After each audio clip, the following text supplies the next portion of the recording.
December 7, 1941, I guess.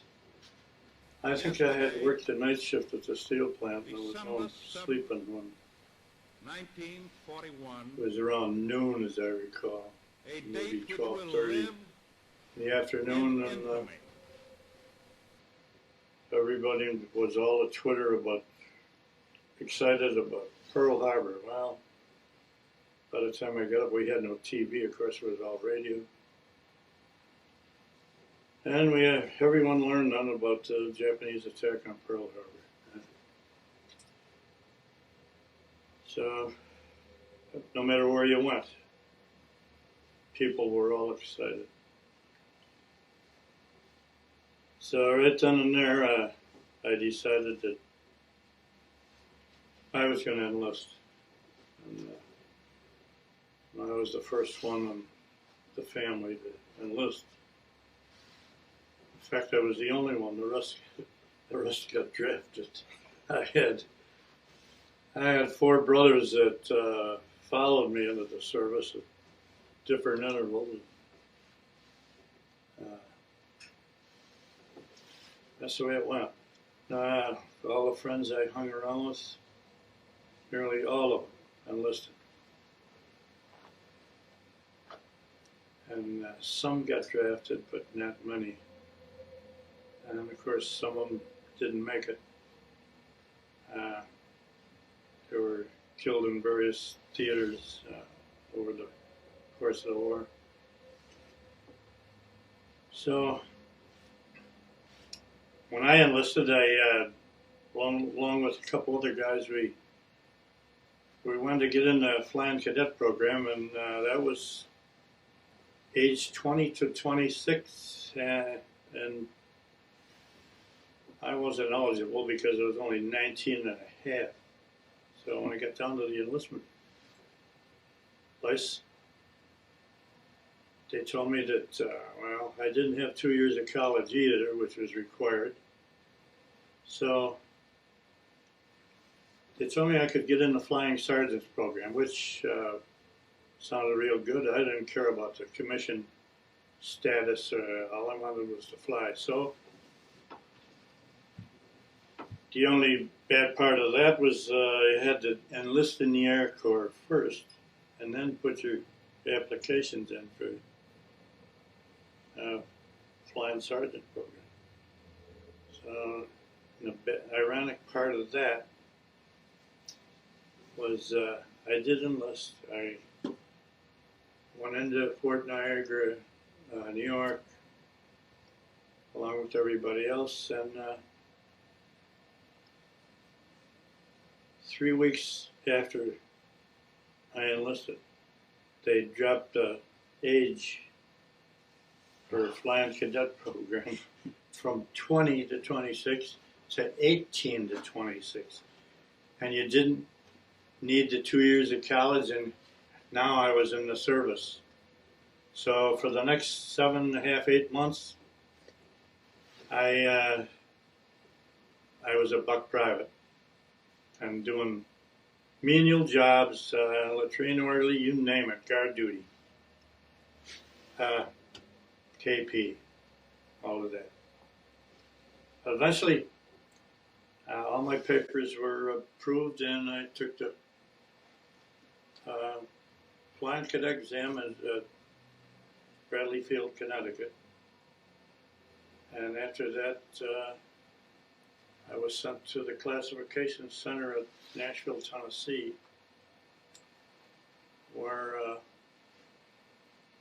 I passed all those preliminary examinations, such as they were, and then I was shipped off to pre-flight at Maxwell Field, Alabama. At Maxwell, we were assigned to Class 43F, and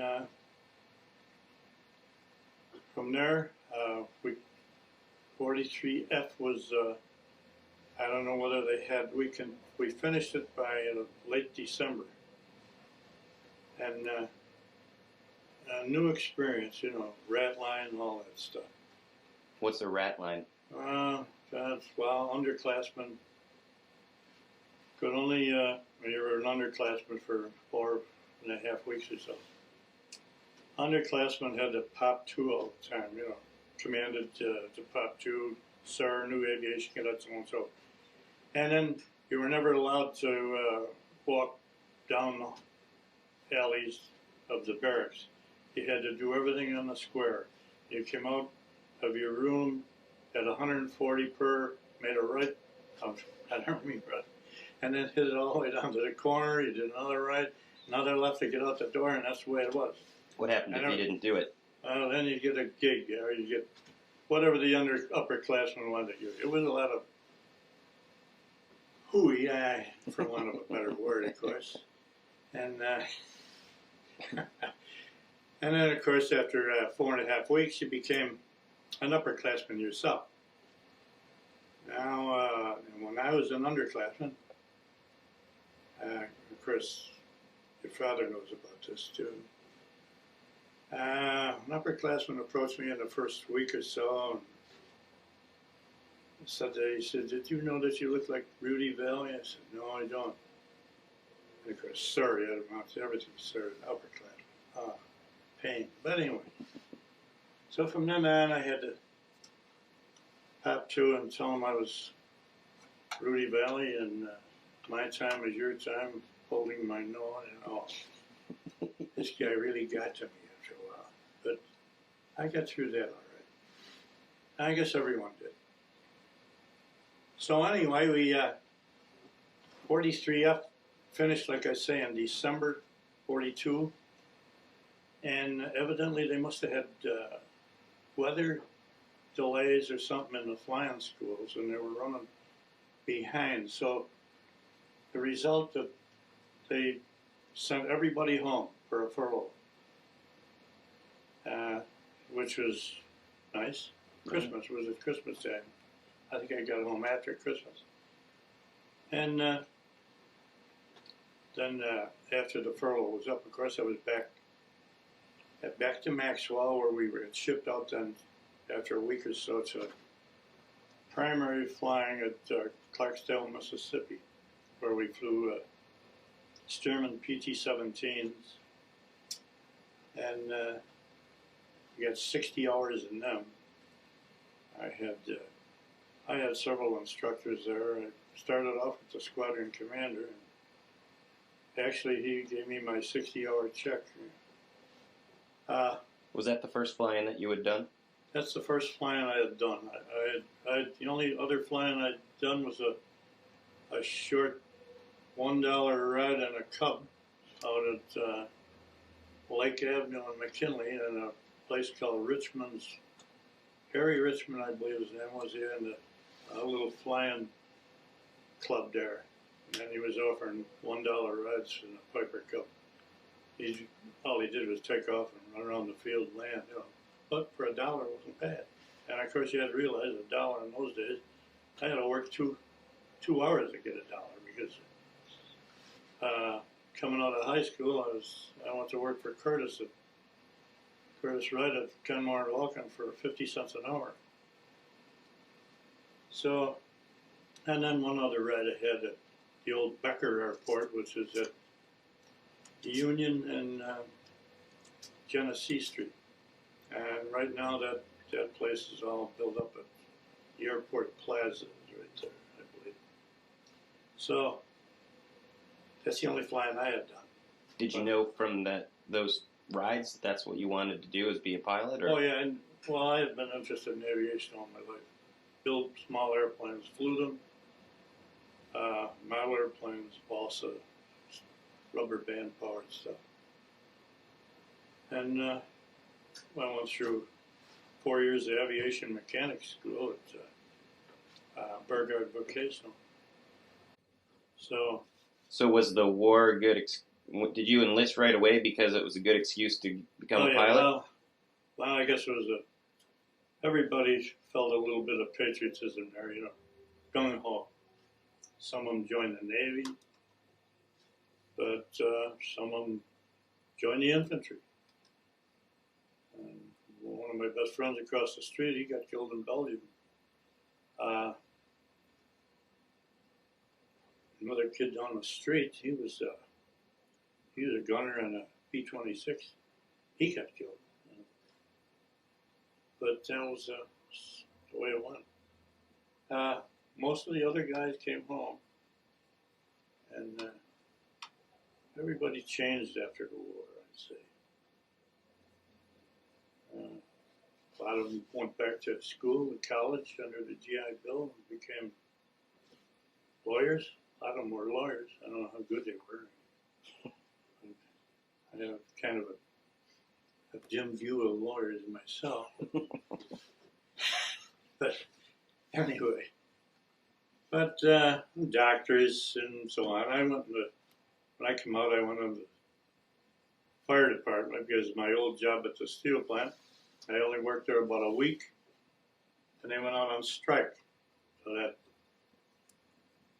by that time I had been married and with one child and another one soon to be on the way, so I couldn't hack that, and I couldn't see going to school under the GI Bill because I'd never be home, you know, and I had been away for 4 years, and I guess I just wanted to enjoy civilian life for a change. So that's the way it went. After Clarksdale flying PT-17s, went to Newport, Arkansas for basic flying. That was in the BT-13s and 15s, and really Newport, Arkansas was really not the nicest place in the world. You know? In fact, I think it had the highest VD rate of anybody in the southeast. You know, and that was competing with a lot of the places. Not that I was interested. In fact, a friend of mine went in, the two of us went in for a visit one time off the coast, and we were only in there a couple hours. And inside a couple hours, walking along the streets in downtown Newport, we were accosted by a couple of hookers, or maybe they were just a local one. Anyway, so we beat it out. Just being friendly? What? They were just being friendly? Oh yeah. And he was one of my best friends too. And I went back, there was more to do on the post. I could go to a movie. And so anyway, make a long story short, I got out of there. And we got shipped to, and while you were in basic, you had to make a choice as to whether you wanted to be a fighter pilot or a twin engine pilot. You know, you go to either single engine advanced or twin engine advanced. And of course, I wanted to be a fighter pilot, so most of us were single engine pilot. And of course, there was others. They were looking at the after the war, going to be a commercial pilot with an airline. I wasn't interested in that. So I went to Dothan, Alabama, Napier Field for a single engine advanced, flying in the AT-6. And the AT-6 was a step up from the BT, of course. In what way? Pardon? Oh, well, the BT had fixed landing gear and a two-speed prop, which probably doesn't mean much to you. But fixed gear, wind-down flaps. It was all metal. But the AT-6 was hydraulic gear, a retractable gear, and hydraulic flaps, had a constant speed prop. Flew a little faster, was more horsepower, another 100 horsepower it had. It had a 550 Pratt & Whitney, I think it was. North American AT-6, great airplane, very aerobatic, and it also mounted a 30 caliber machine gun fired through the prop, synchronized. So after, and we were supposed to fly in most advanced schools, they were flying the P-40. You alternate after so many hours in your sixth, you'd get to fly the P-40. And of course, I had worked on the P-40 at Curtis, and I think the last P-40 I was a riveter, and I noticed the progression from lighter Hawk 75 P-36 airframes to the P-40As, Bs, Cs, and when they got to the Ds, it was a real heavy skin on that aircraft, much heavier than the previous. And of course, they were all the P-40s were flush riveted, whereas like the P-36 too, which was a single engine, a radial aircraft, radial engine, and so I really wanted to fly the P-40, and we got the astounding news when we got there that all the P-40s had been washed out by the previous class. So, of course, I didn't mention before, but when we came back from the furlough in December 42, we had dropped a class. We went from 43 up to 43G. And so that was it. So the P-40s, by washed out, you mean they were wrecked? They ground looped them. They were all out of service anyway. And of course, I didn't know the age of them, how old they, but they had to be fairly new. And that's what happens. A certain amount of accidents, flying accidents, ground looping, running in other aircraft, or just plain bad landings. Who knows? When the wheels up, flaps up, Was that kind of stuff common in flight school? Yeah, there's a lot of that. There was a lot of that. Having I can give you an example of this friend of mine, Willie Gresh. He went through me because he was a G in his name. He and I were, and Arnold Gunther. Gunther and myself had the same flight instructor in both basic and advanced, where Willie, he got a different instructor in advanced school. It was kind of a cutoff there between the G's and the early G's or whatever. And his instructor, they wiped out 3 airplanes, AT-6s in one day. One of his pals, one of the guys in his flight class, was in the instructor's class. He didn't notice that he had the instructor underneath him. He was flying solo on another AT-6. He landed on top of his instructor. Would you believe that? And they all survived, but the aircraft were washed out. And in another instance, one of the other guys in that same instructor's flight, he ground looped an AT-6 and washed it out, and almost washed himself out in the process. But sometimes he overlooked that, and the guys got through. Fortunately, I didn't have any problem like that. So what's ground loop? Ground loop is when the aircraft lands, and like say if the left wing goes down, it starts to run around to the right, and or if the right wing goes down, it starts to run to the left. And of course, once the wing goes down, touches the ground, all kinds of things happen. You're not flying anymore; you're on the ground. Which you can do a cartwheel, you can do a lot of things. And I've seen that happen. I'll give you a perfect instance. Talking about, and this happened in primary, Fletcher Field. That was Clarksdale, Mississippi. The day I soloed my aircraft, I put in my 3 landings. You had to go up after 7 hours and whatever, and I soloed at 7 hours and 30 minutes. And you had to be proficient in 3-turn spin recoveries, which, of course, after the war, they eliminated that in most pilot training in the CAA or FAA. And there's a controversy on that. in the Air and Space magazine right now. Pro and con. Should it be included again? Most of them say that in proximity to the ground, that's one of the places where you usually lose control. Final turn into the airport or whatever, and bottom rudder, anything can happen. What it usually is lack of flying speed. Anyway,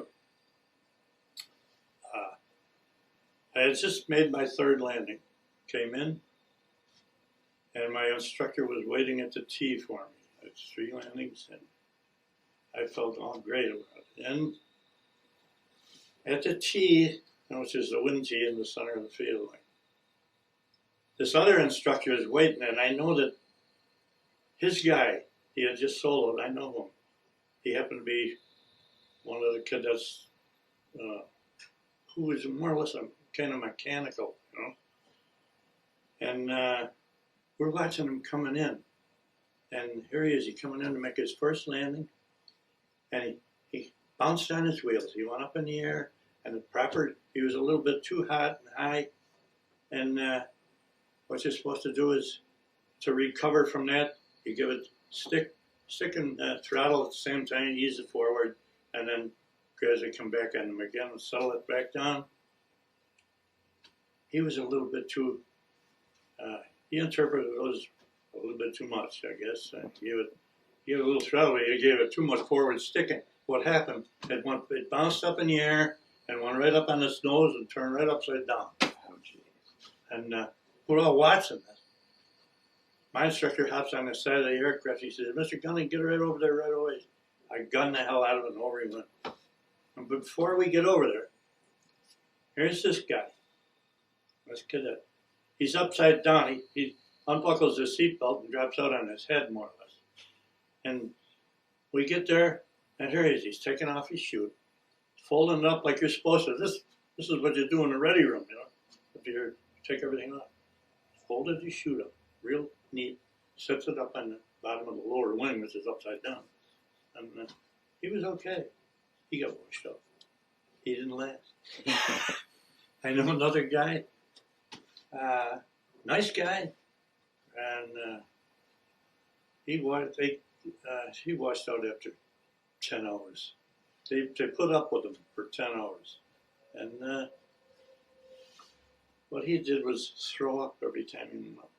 And they'd come down and he'd be out washing the whole tail assembly, vertical stabilizer, be all whatever. And he never made it either. And I guess a lot of them got airsick that way. What was the attrition rate in your class? I don't know. I could look through the thing, and it was very low though. Wasn't it? Yeah. It was low. Another guy was from this area, and he just couldn't hack it, And I thought it was beautiful. I couldn't wait till I got in the thing. And but it was a great airplane. It could you could do any maneuver. Very aerobatic, but slow, as most biplanes are. And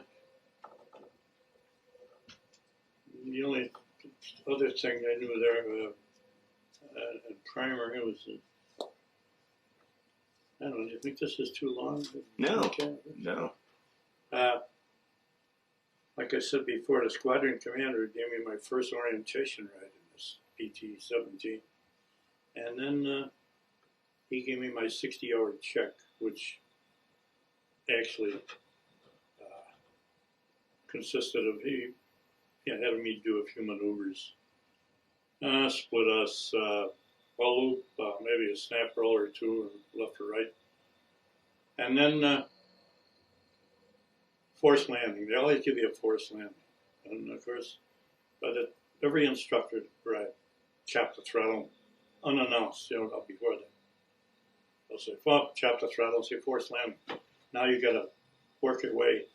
Pick out a wind direction, pick out a good field, and you come down and make an approach into it. And then instructors usually take the throttle over, pull it out of the board, tell you to. And then I gave him a good forest landing. I could see the field. Most forest landings down there in that neck of the woods are all cotton fields, and some of them would be a mile long, you know. And while I'm getting a 60-hour check and I'm looking around, I picked this field up, and it's a mile long, you know. And I said to myself, I'll bet. And it's going right into the wind. You know? And you can tell the wind by smoke, whatever. Usually that's about the only way, as I recall. So I picked that field out. Sure enough, 2 minutes later, give me a forced landing. So I got a 360 overdrive right into the perfect shot, right into from down top. I got it cold. So I went back up then. And while we were back up, he climbed up to 3,000, 3,500. He said, did you ever see an inverted spin? I said, no. So he said, well, make sure, of course, your safety belt is fastened. So he rolled it over upside down. And then he slammed the stick forward, you know. And then a whole new, you're on the outside of the aircraft going down, and the whole world was spinning all around. And he says, he's talking to me over the Gosport tubes, which is what you have in the only communication you have. He speaks in a small, it's like looks like a small funnel with a tube, and the tube runs back into your earpiece. If you look in the pictures, you'll see most of the kids, the students that have a helmet on with Gosport tube attachments in it. And so I was intrigued. It was real informative. Well, scary, you know. It was different than the normal spin. Actually, what you do is he says, come back on the stick and you go into a normal spin and then you make the recover from that. So I passed that, of course. He says, you're all right. And they save your last half hour of your time. Your time was allotted like almost exactly 60 hours. So the last half hour, 30 minutes, they save for what they call the bitch ride.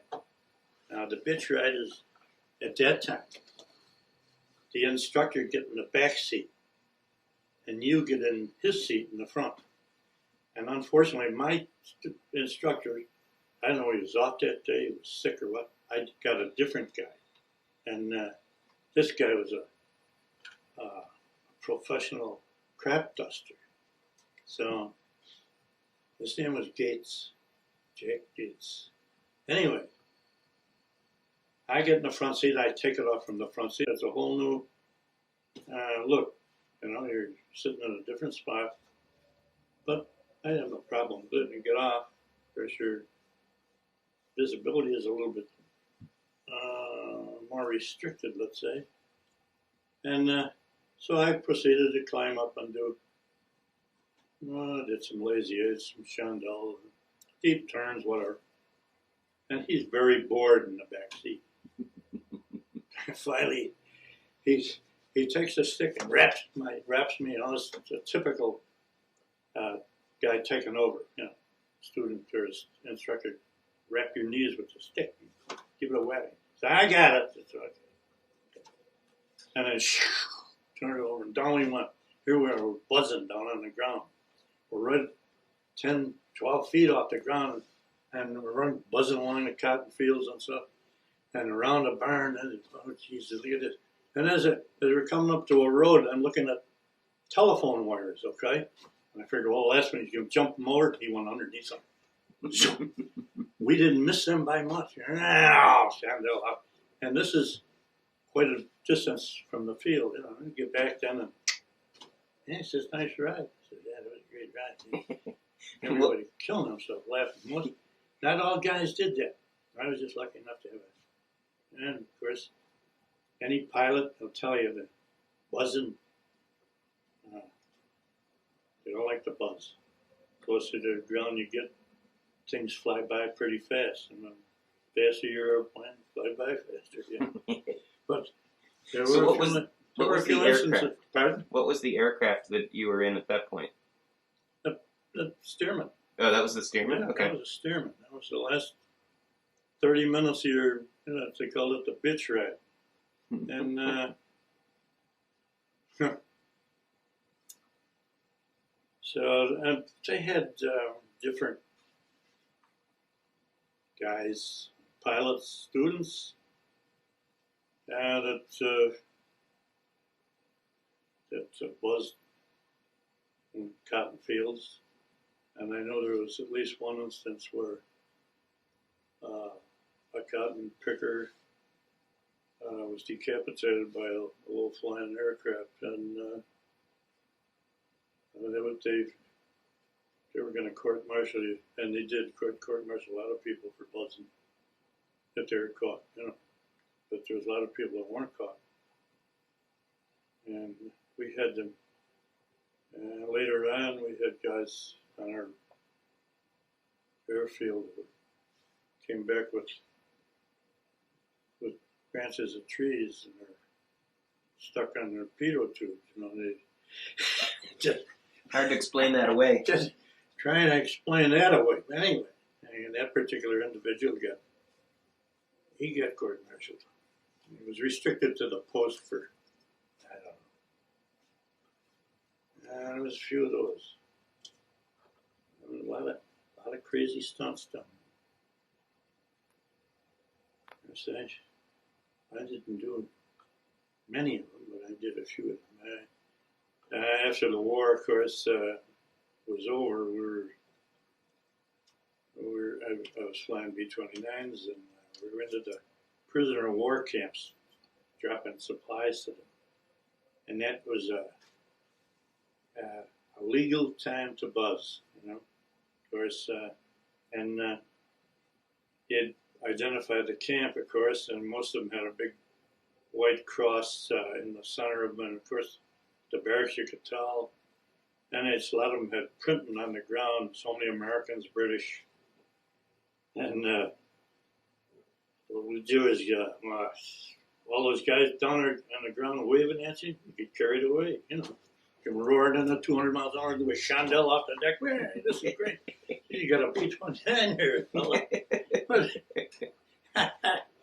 And a lot of, some of them carried it too far. They got, you were supposed to drop the supplies, which were in 50-gallon drums. And some of them were bolted together. They were attached to another drum, and then they had parachutes, which were on a static line, as I recall. And you were supposed to make the bomb run, a regular bomb run over the camp at, 500 feet and at 160 miles an hour. And of course, some of them got carried away and in the process dropped things at a higher speed where the chutes were torn right off of the drum. The drums went down by themselves. In fact, I have pictures of drums going through a prisoner of war barracks. You can see the hole where it entered the roof, and you can see the debris coming out of the side. And there were prisoners of war killed, they say, that way. I don't know of any that we killed, but they say some were killed that way. And that's a hell of a way to end your captivity, I'd say. Yeah. Killed by your own people.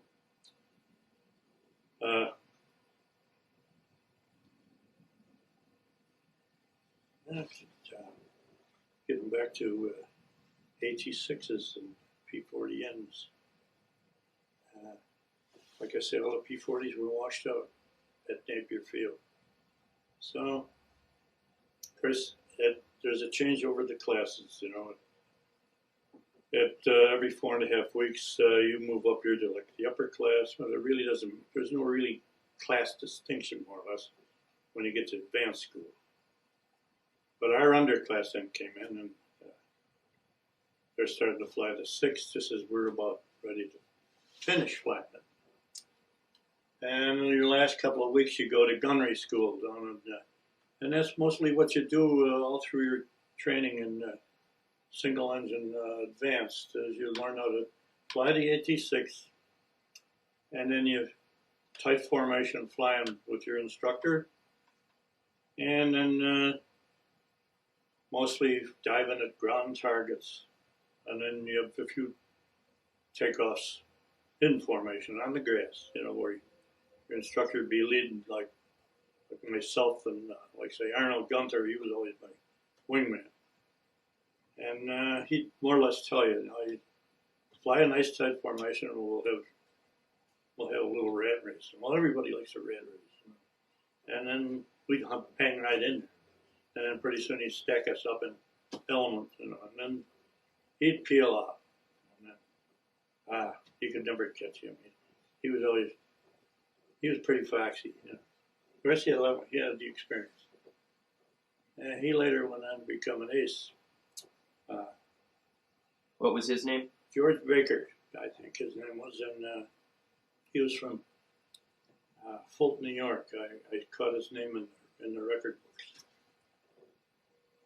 Nice guy. I was blessed with good instructors. And some of the instructors I saw, bastards. Would be the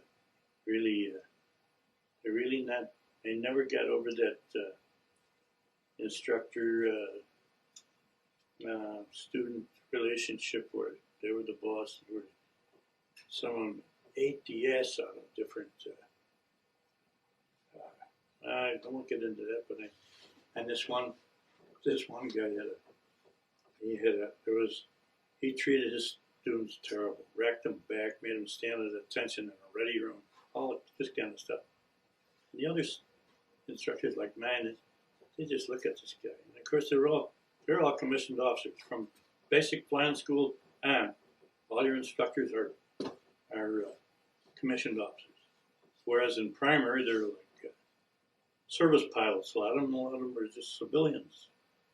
All my instructors in primary were civilians. But from then on, they were all second lieutenants, most of them. And I had one service pilot. And he was a commissioned officer in basic. Great guy.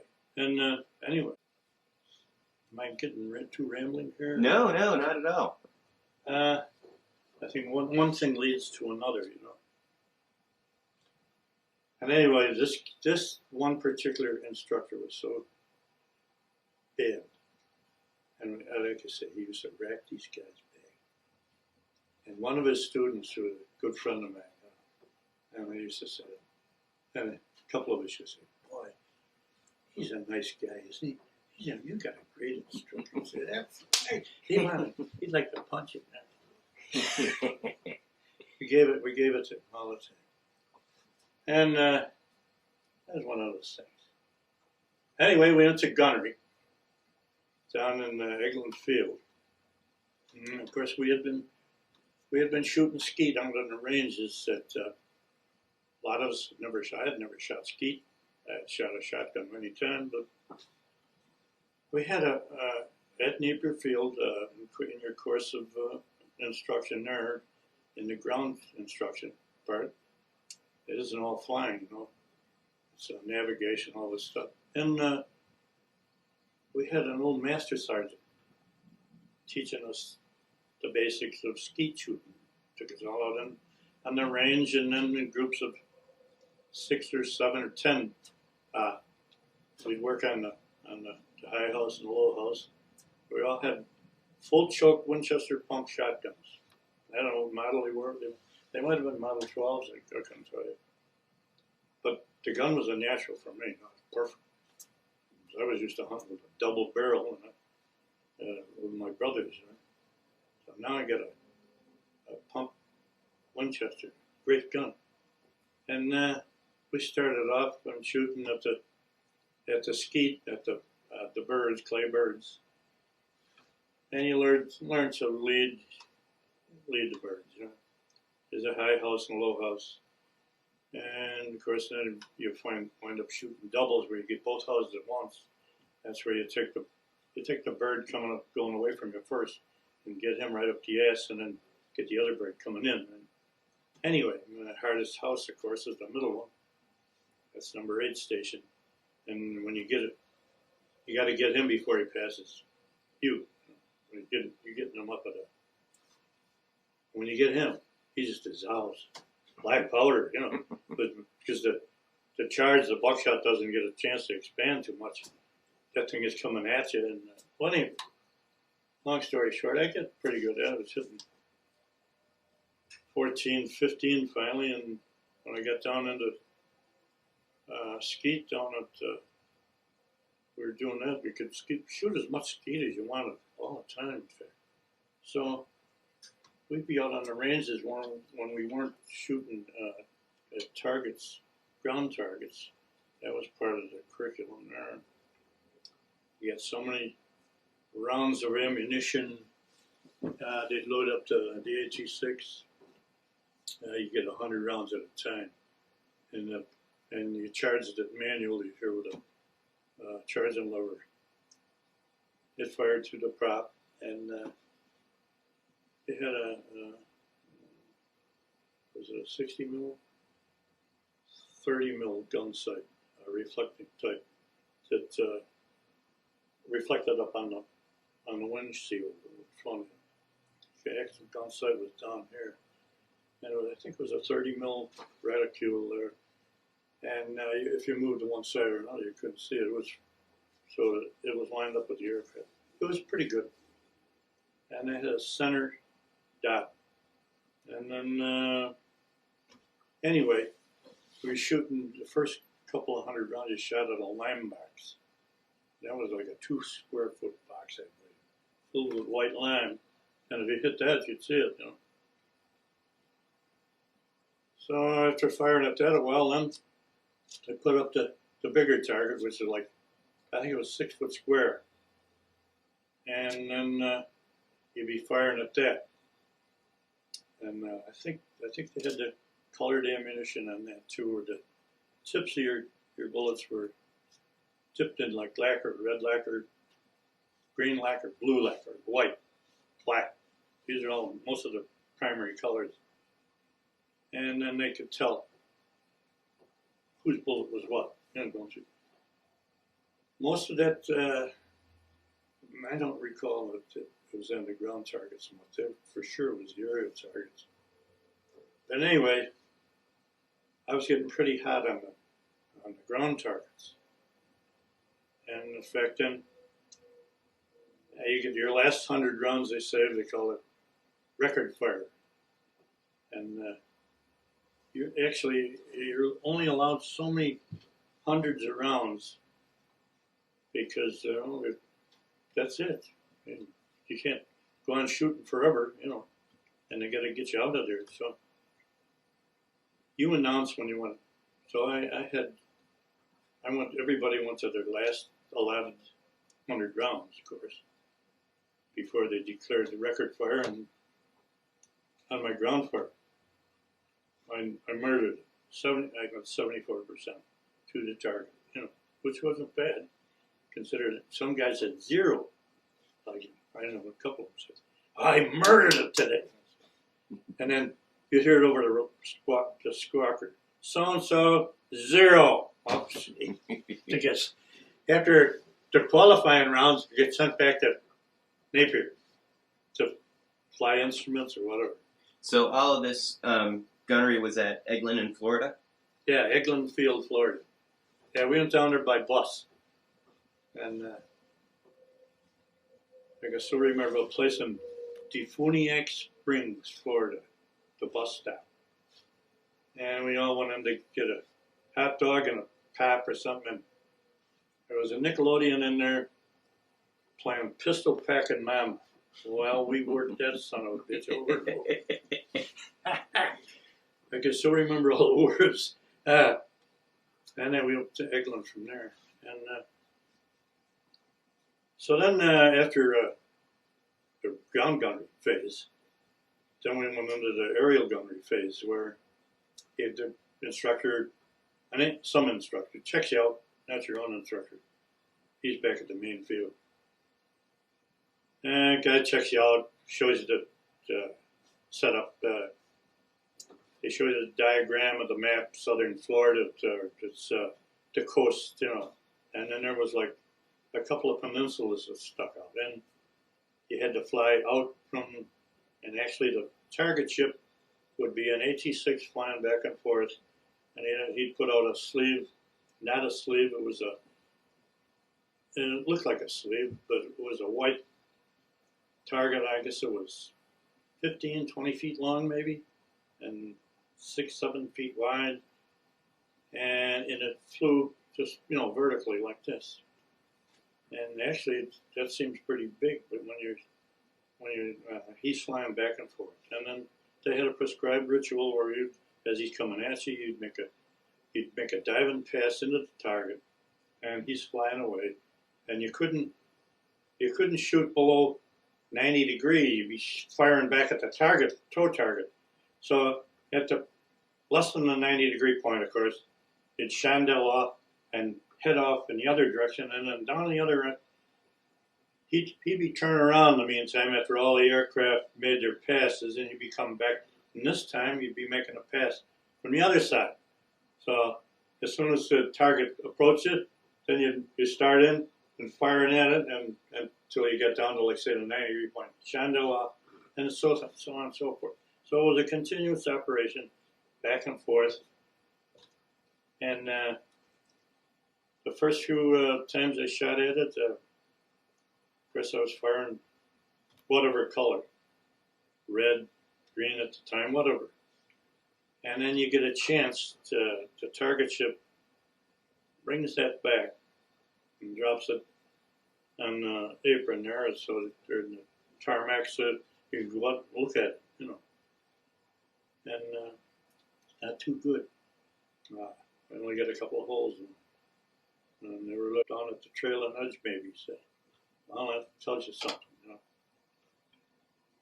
And I actually saw, Chris Emily Cadet, I actually saw a student officer with a red crayon.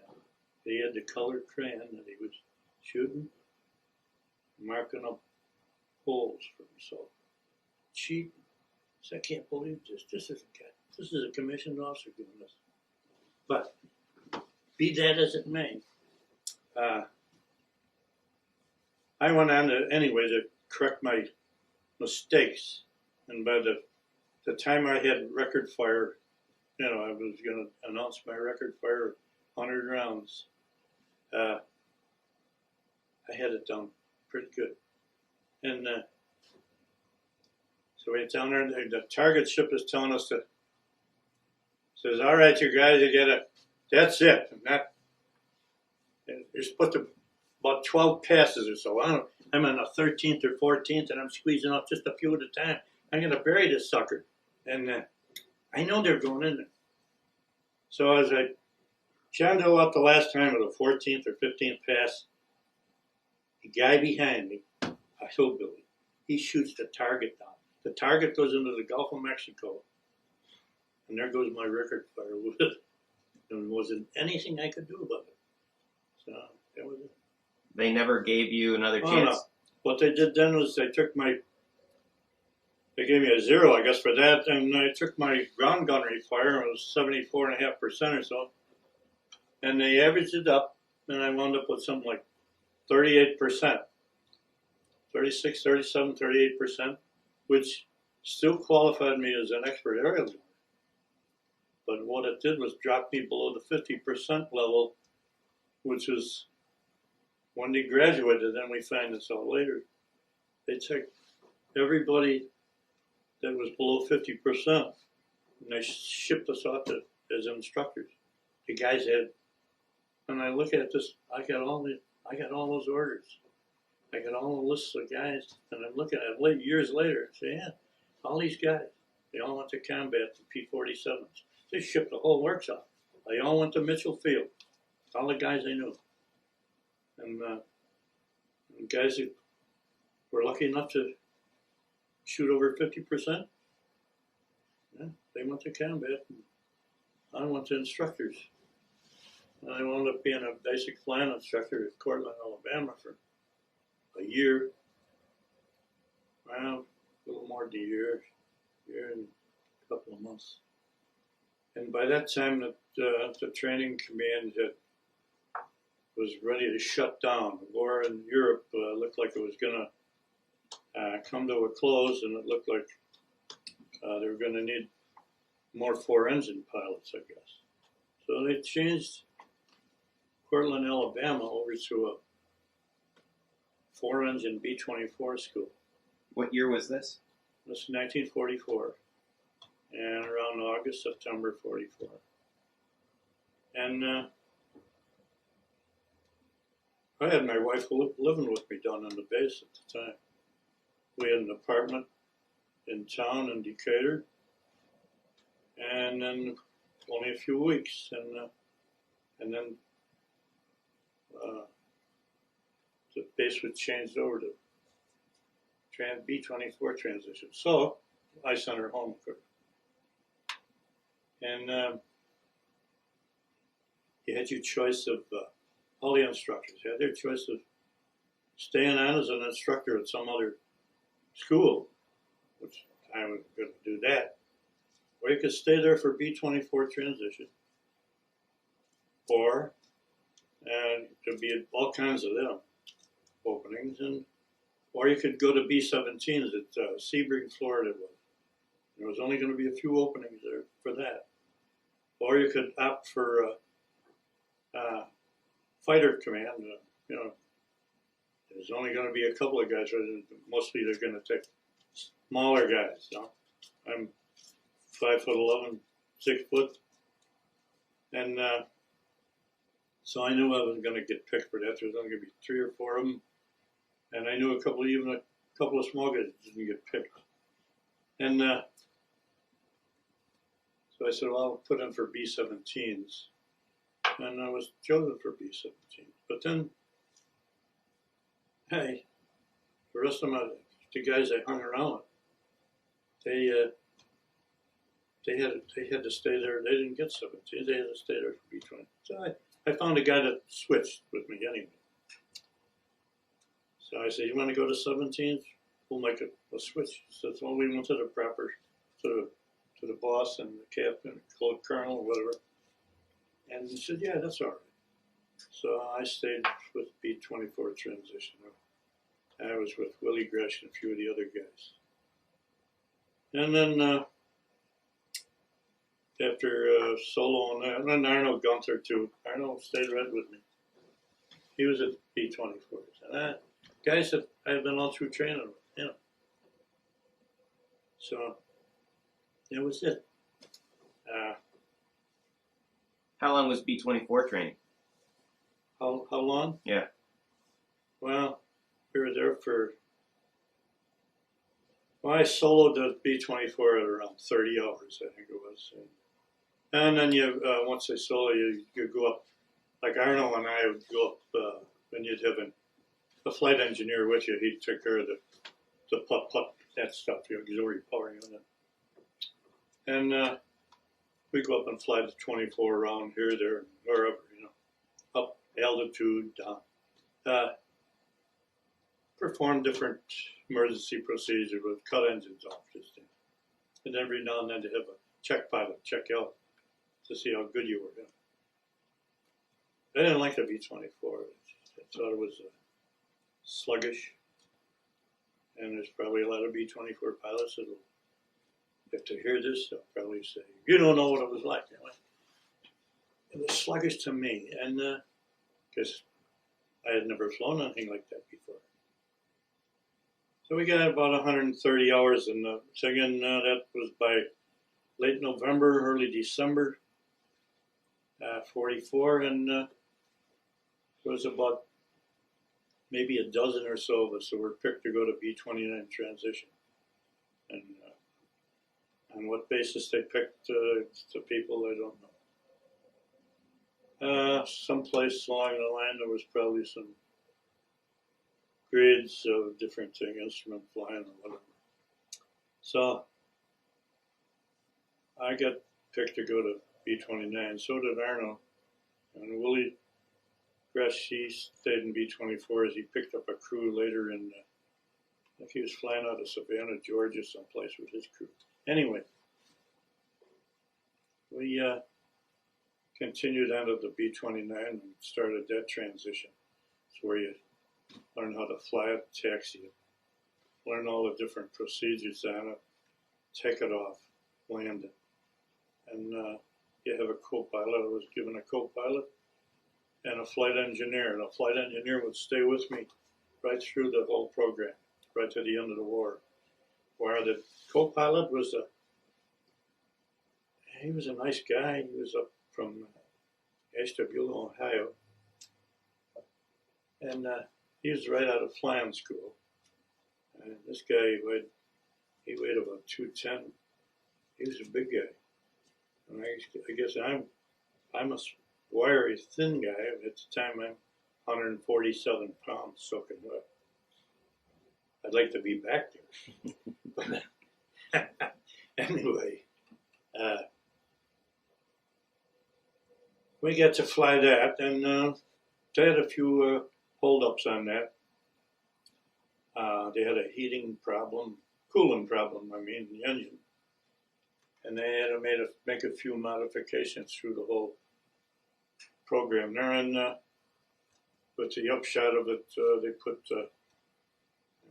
it's like a flap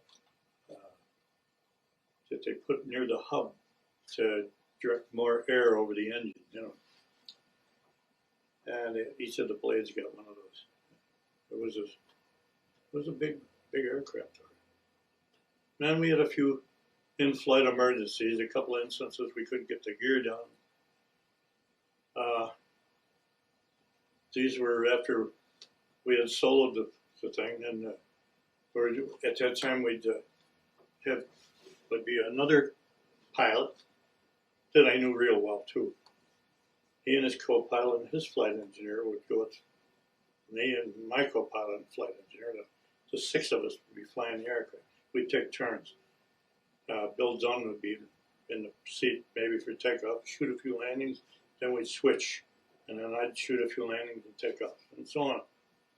Anyway, we wound up with an in-flight. We couldn't get one of the gears down.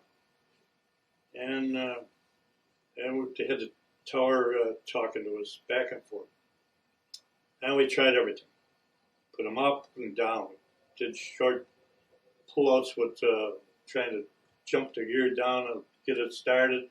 But they were electrically operated gears in those aircraft, and they didn't respond, you know, too well.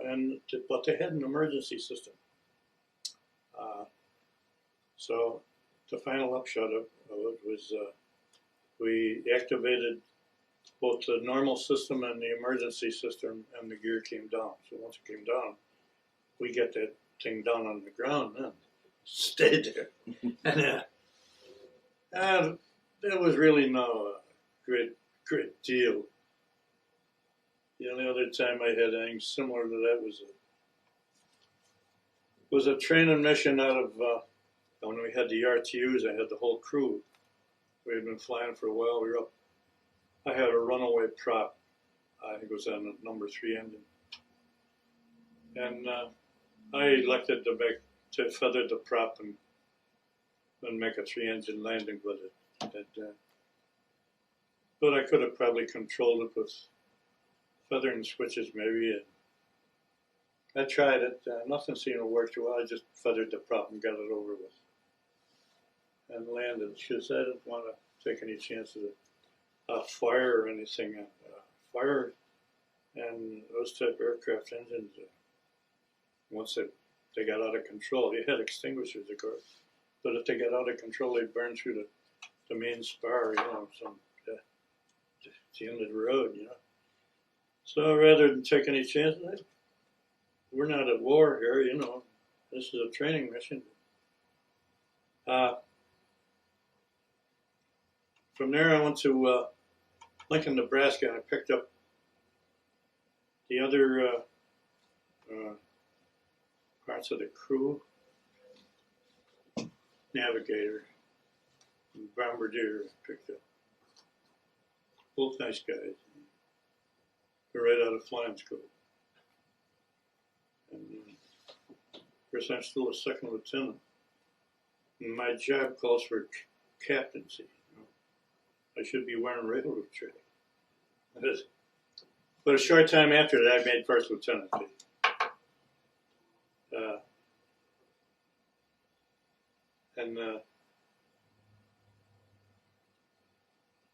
Then we went from there to the replacement training unit down in Arizona, Davis Mountain, and I got the rest of the gunners there.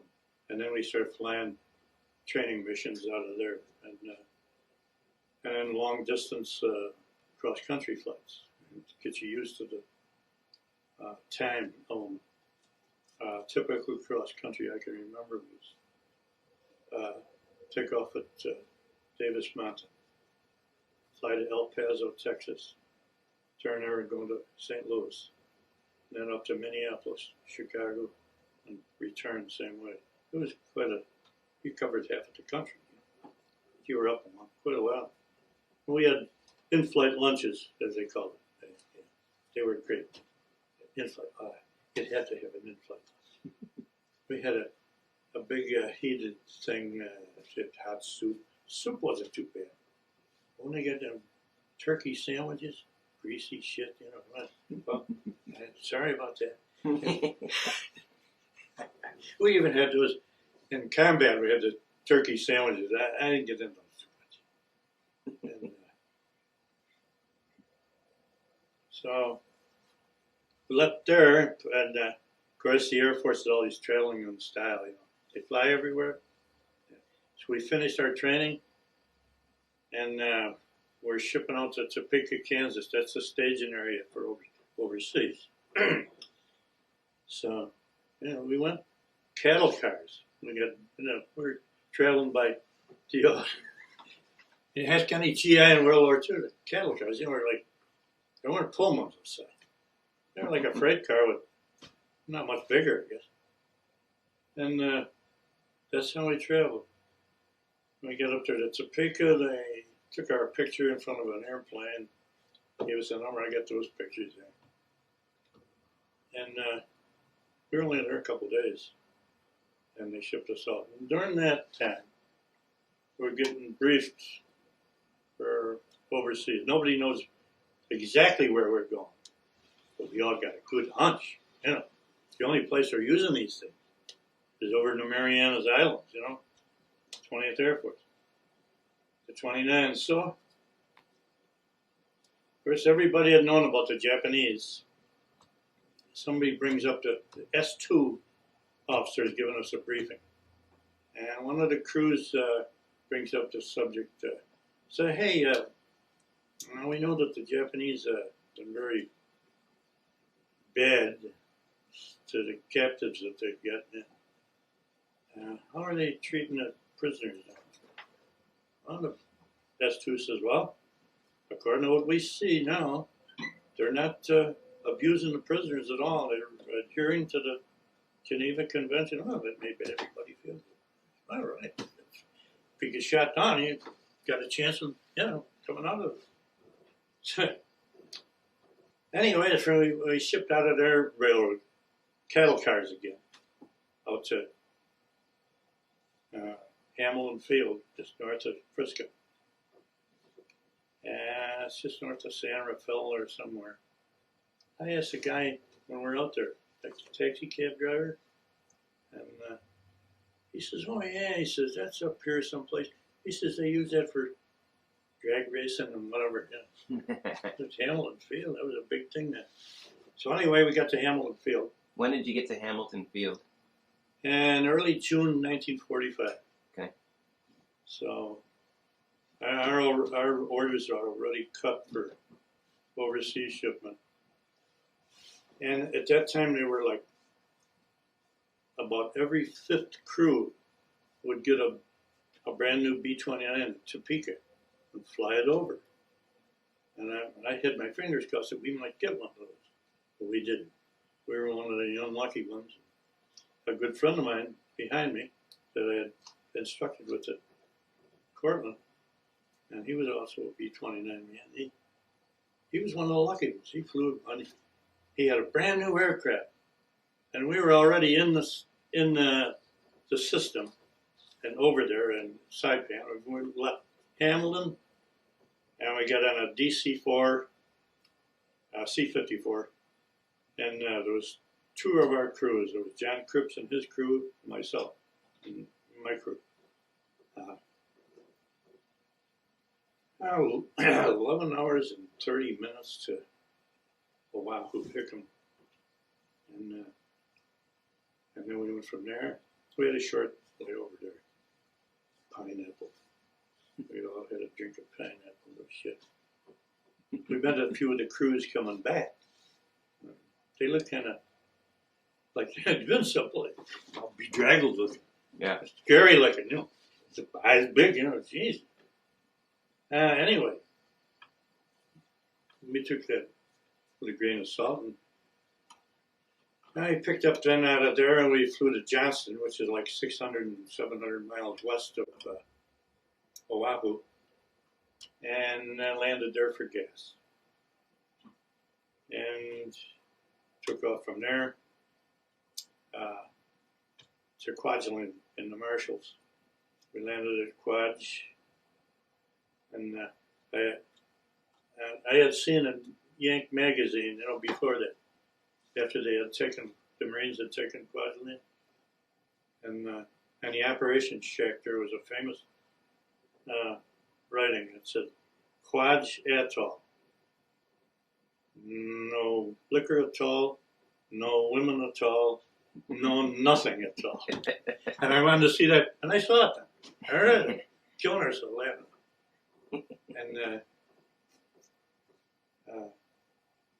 we later got another look at that on the way back. So, from Kwaj, we went right direct to Guam, which is another pretty long flight. And at Guam, I don't think we were there maybe overnight, and we got the Inter-Island Express was nothing but a C-46 with bucket seats along the wall, you know. Make yourself comfortable there. It was one of those things that just wheeled it over and everybody got in and roared off. And so then they landed at Tinian with it. And then, of course, Tinian to Saipan is a short hop. It's only a couple miles across the water. And you take off and you're landing already. You know? We didn't do it because that's all handled by the Air Transport Committee. You didn't do any flying up to this point.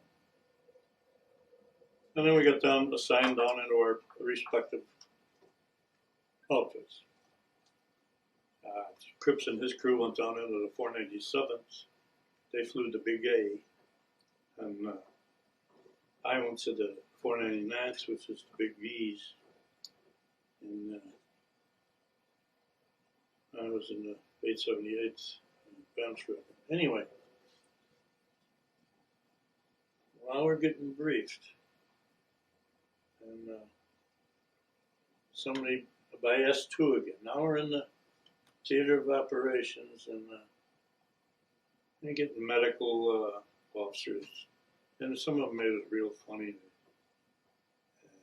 The way they presented some of this shit, you know. And like the one medical officer saying, talking about the different bandages, you know. I said, well, you get these bandages are very small ones for small wounds. And then this larger one, she said, of course, this one is the madam size, you know. She showed that the big one. That brought a laugh. Anyway, the S2 starts giving us a spiel about, well, the S2 is usually talking about security and shit. Somebody comes up with that same question. Well, how about the Japanese? Are they adhering to the Geneva Convention? He says, oh, I can tell you in that respect. He says, keep your 45s loaded and save the last round for yourself. I said, jeez. Do this, you know. There isn't anybody can do that. So we did. I kept mine full of. All the crew had 45s. Everyone, all the gunners, everyone. And I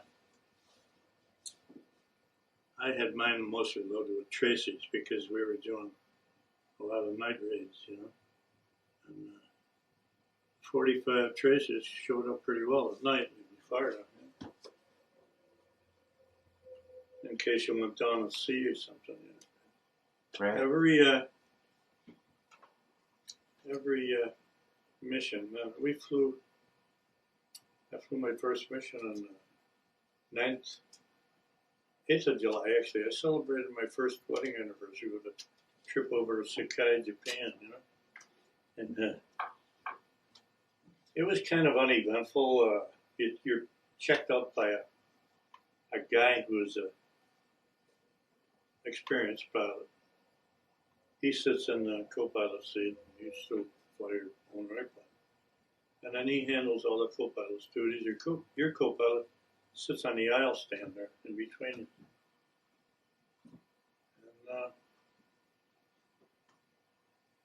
And it was quite uneventful, except that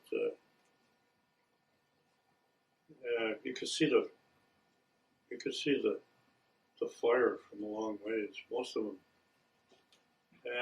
We were probably, I don't know, one of the tail end squadrons getting into there. But it's big fires. Already burning before you got there. Oh yeah.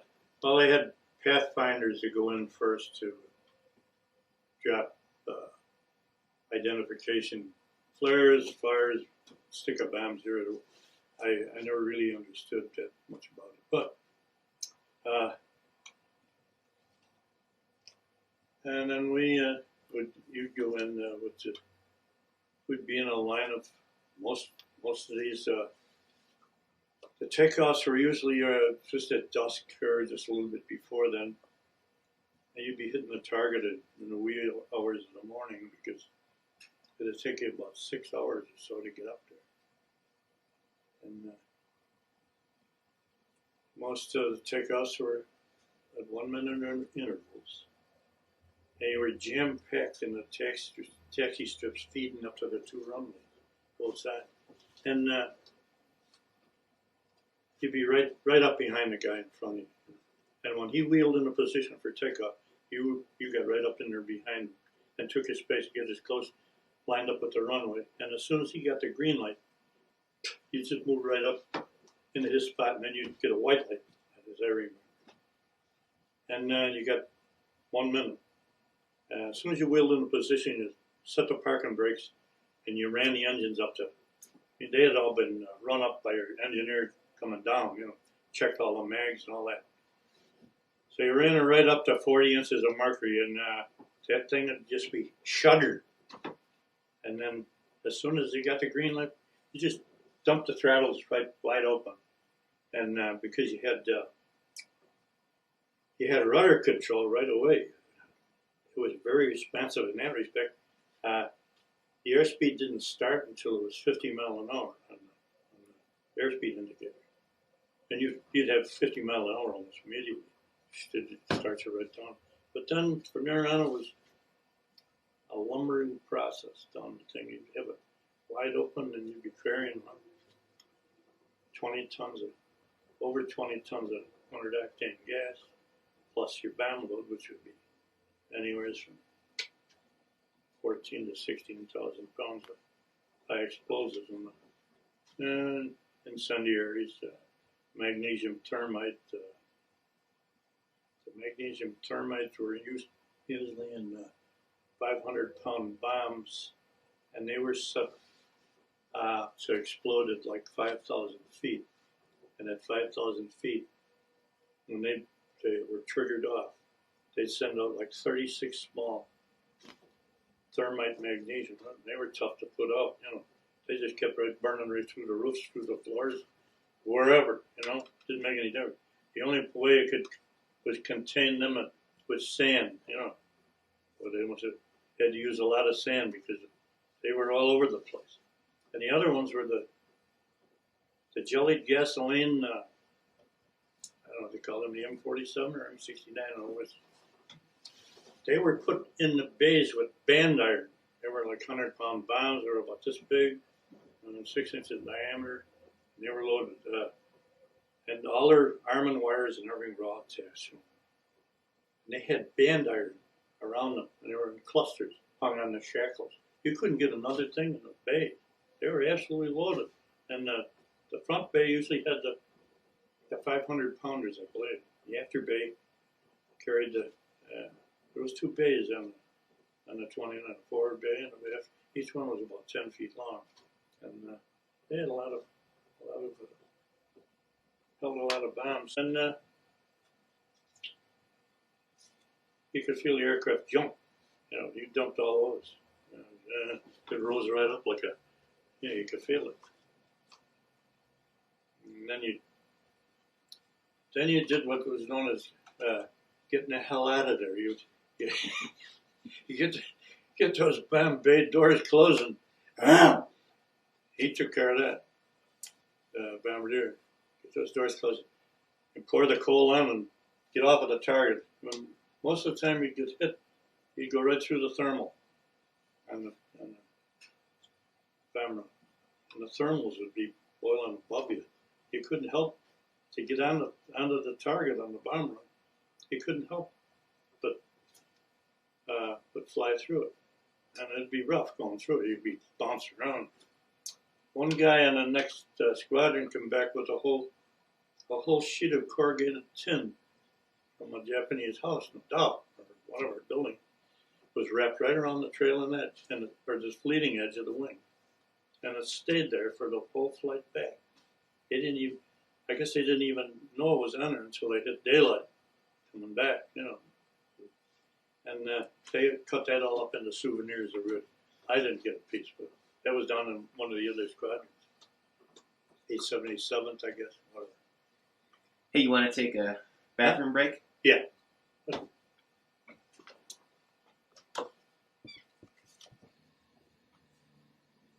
Okay, this is the continuation of interview of John P. Gunning Sr. Date is December 26, 2004. It's about 10:30 a.m. Eastern Time. And I failed to mention at the beginning, the interviewer is John P. Gunning III, his grandson. This tape continues at 162 Class Avenue in West Seneca. Okay, well,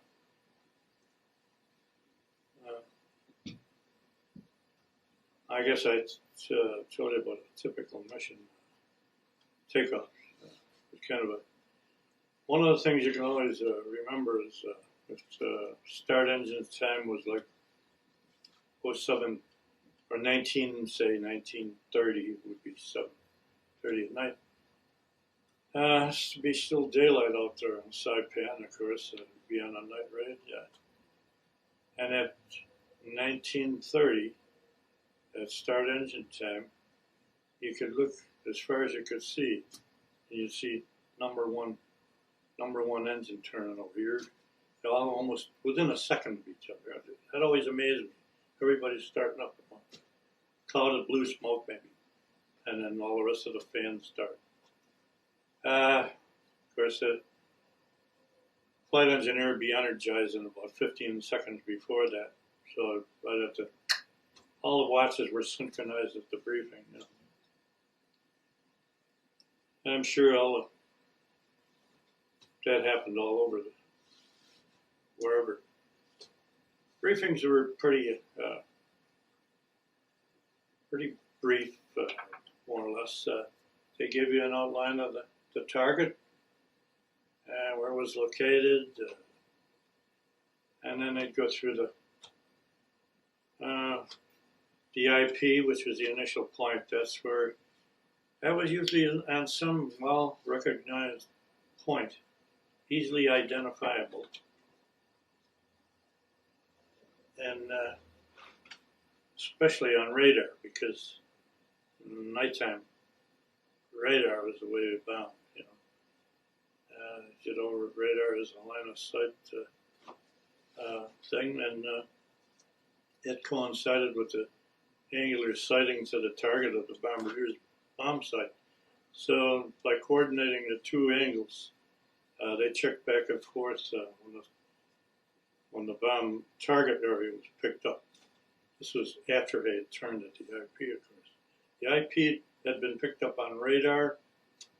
It was an identifiable point like a peninsula, the tip of a lake, something that was easily identified by the radar scope. And most of the IPs stood out pretty well.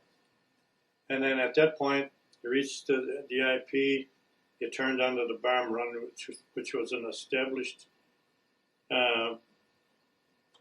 compass heading into the target. And the target distance from the IP was usually, it wasn't very long, it was a short run of maybe 15, 20 miles sometimes. I don't know, I'd have to look that up. But that's when, in most of the cities, that's where their heavily defended areas were, you know. And that's when you could expect to be shot at, like say. Of course, at nighttime you don't notice the flak shooting at you because you're looking at the target. The target is lighting up the whole sky, and you can see aircraft ahead of you that are, like saying, your same level. They should be. I'm saying, I had an occasion once where I saw an aircraft at least 500 feet above me, and I was on the bomb run, and I'm watching him unload his load in front of me, and if I'd have been maybe 15 or 20 seconds earlier, I'd have been under him, you know. And I was at the maximum. They gave you like bombing altitude you could pick yourself, like they say, 12,000 to 12,800. Well, I don't know if anybody used 12,000. They all used 12,800. Yeah. And here's a guy he's up above. Yeah. But anyway, nothing happened there. Thank God. Yeah, it was like a 4th of July. You'd see the incendiary 500-pounders flipping out. And of course, you didn't notice any flags or very little of it, but because there was so much other activity, you know, flashes here and there. So all in all, it wasn't really that bad. Our greatest concern, of course, was the distance. And here you've got a land-based aircraft, and you're flying 1,300, maybe 1,400 miles to the target.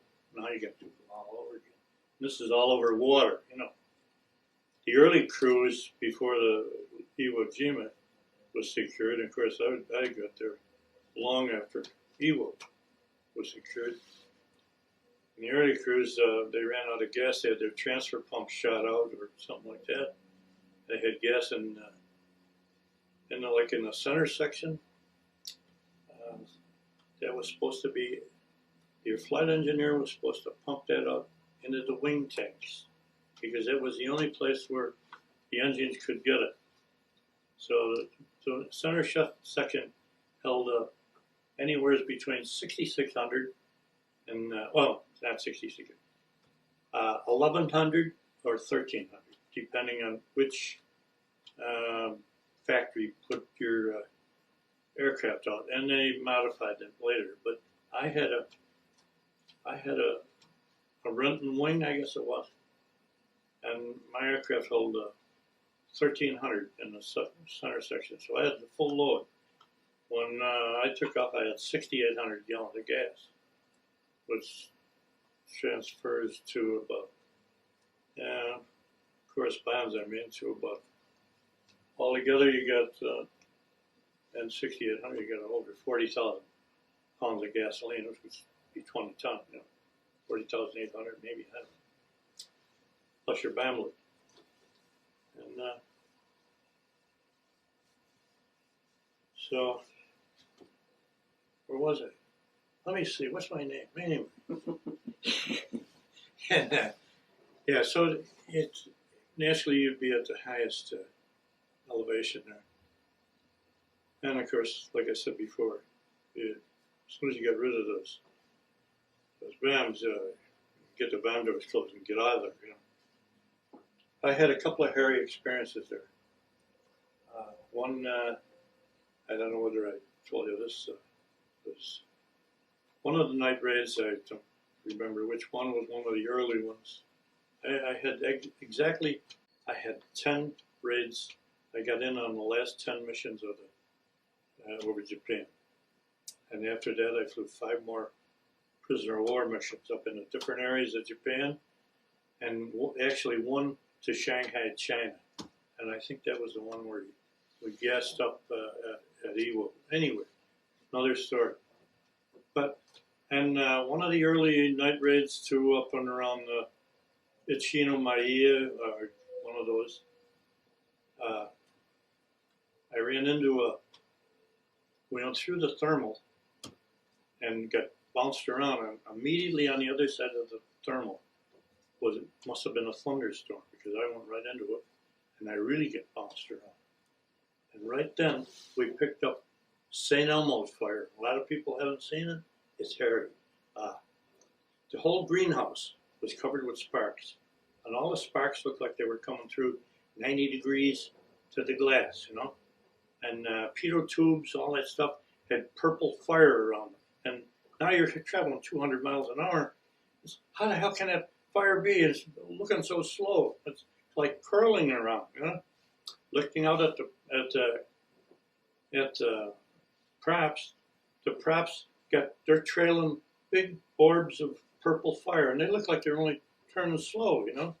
All the bleeding edges, trailing edges, and the gunners are calling in, you know, what's going on there? That's St. Elmo's fire. And of course, I had only read about it, but I'm fascinated by it. And all the sparks that are coming through the greenhouse glass, the cockpit glass, it looks like it's intensifying. It's getting more and more. And there's where there used to be maybe 100 to a square inch, now there's 1,000 to a square inch. They're all over the place. And then in one flash, it was gone. But it was an amazing experience. I think a few other crews had the same thing. I don't know if that got into the official write-ups or not. I don't remember which mission it was. So, that. On my third mission, up to Hitachi, Japan, I lost a fellow pilot there. It was his first mission, and he took off and he never came back. So he was lost. He had just come into the squadron a few days before that, and he got his orientation and whatever. And this was his first mission. My third. Anyways, I make a long story short there. On the way up, it's a night raid. Right after takeoff, our number 2 engine starts spitting out sparks. Well, it's leaving a trail of sparks 30 feet long behind it, you know. Hey, this isn't good at nighttime, you know. So the flight engineer and I are conferring about this, and I said, look, why don't we just reduce power on the engine? And he said, that's a good idea. So he dropped it down to whatever, less than 2,000 RPM.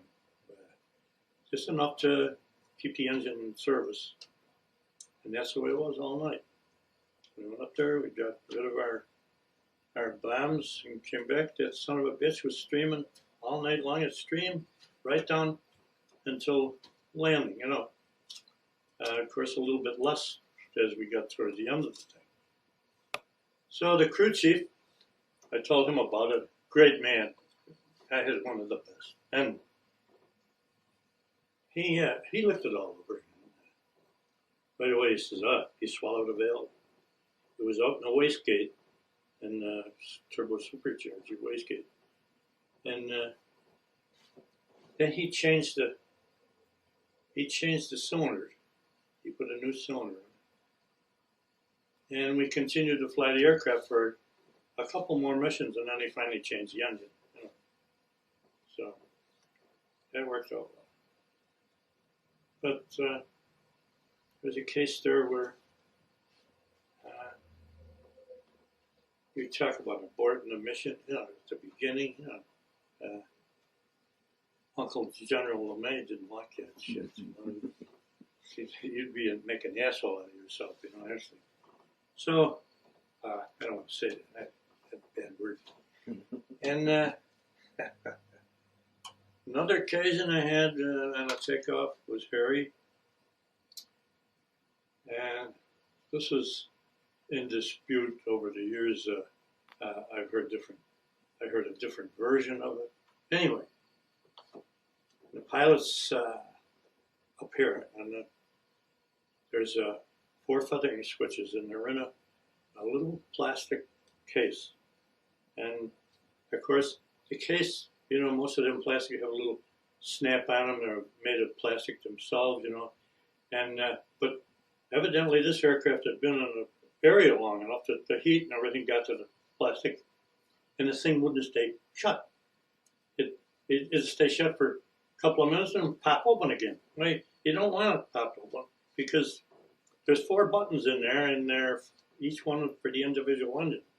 You press a button down, it goes down, and that engine starts to feather. In other words, the props start to turn parallel with it. And at such a point, I think it's down. Of course, once it starts the feathering procedure, it starts to slow the engine down. It starts to increase the drag on that, and you reach a certain speed, I think, and at that speed, you can't reverse it. It continues through the full feathering position until you've lost the engine. Now, in unfeathering it, it's going to turn back, and now you're going to have all kinds of drag on that son of a bitch. You know what I mean? Another bad word. And so I devised a Band-Aid. Band-Aids, you use them for everything. So I put the Band-Aid on it, and the thing to hold it down, and it was perfect. So, like I said, Murphy's Law, it'll happen at the worst possible time. Takeoff. I'm taking off, and I got 20 tons of gas again, and 15, 18, 16,000 pounds of bombs, and it's nighttime, and it's a night mission again, and we're taking off, and just after takeoff, and the gear is coming up, the flight engineer, he's sitting right over here behind me. He says, "Hey, Jake," he says, "we're dropping rapidly on number 3. He says, "Jesus, shit." I look at him. I'm looking at the tacks, 1 and 2 over there, right? And 3 it's starting to drop off. He's by luck. I reach up into the thing. The button is down. I pull it back up, back up into business. So, hey, not bad.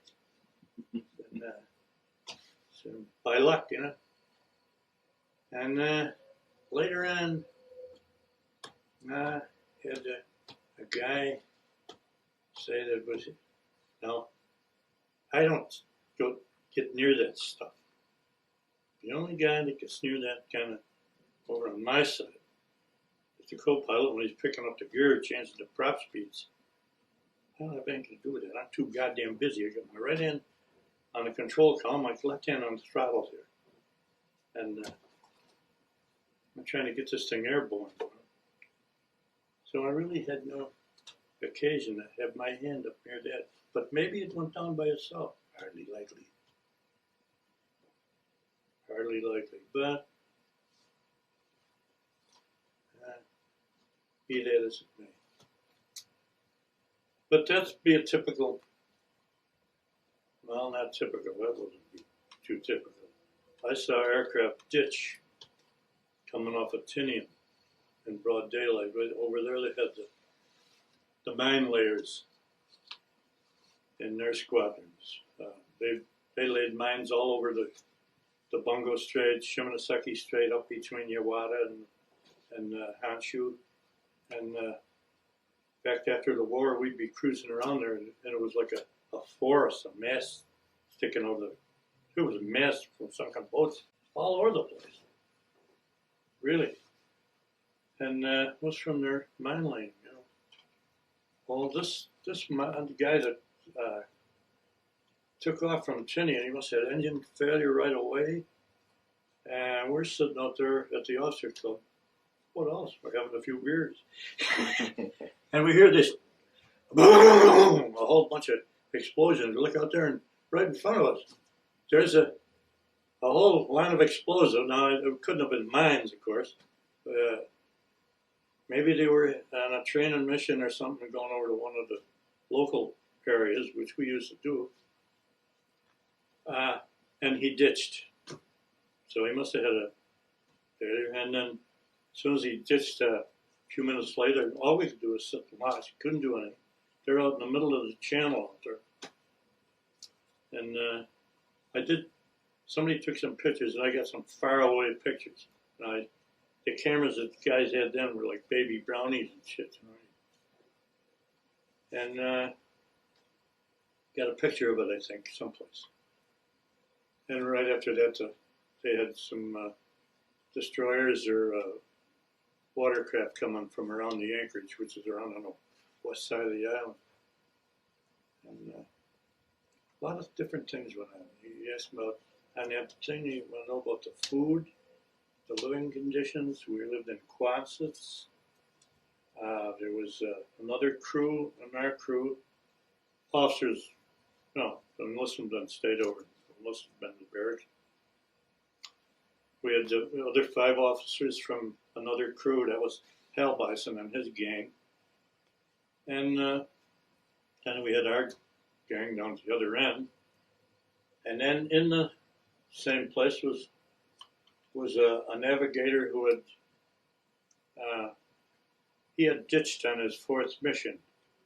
And he was one of the 4 or 5 survivors of that crew.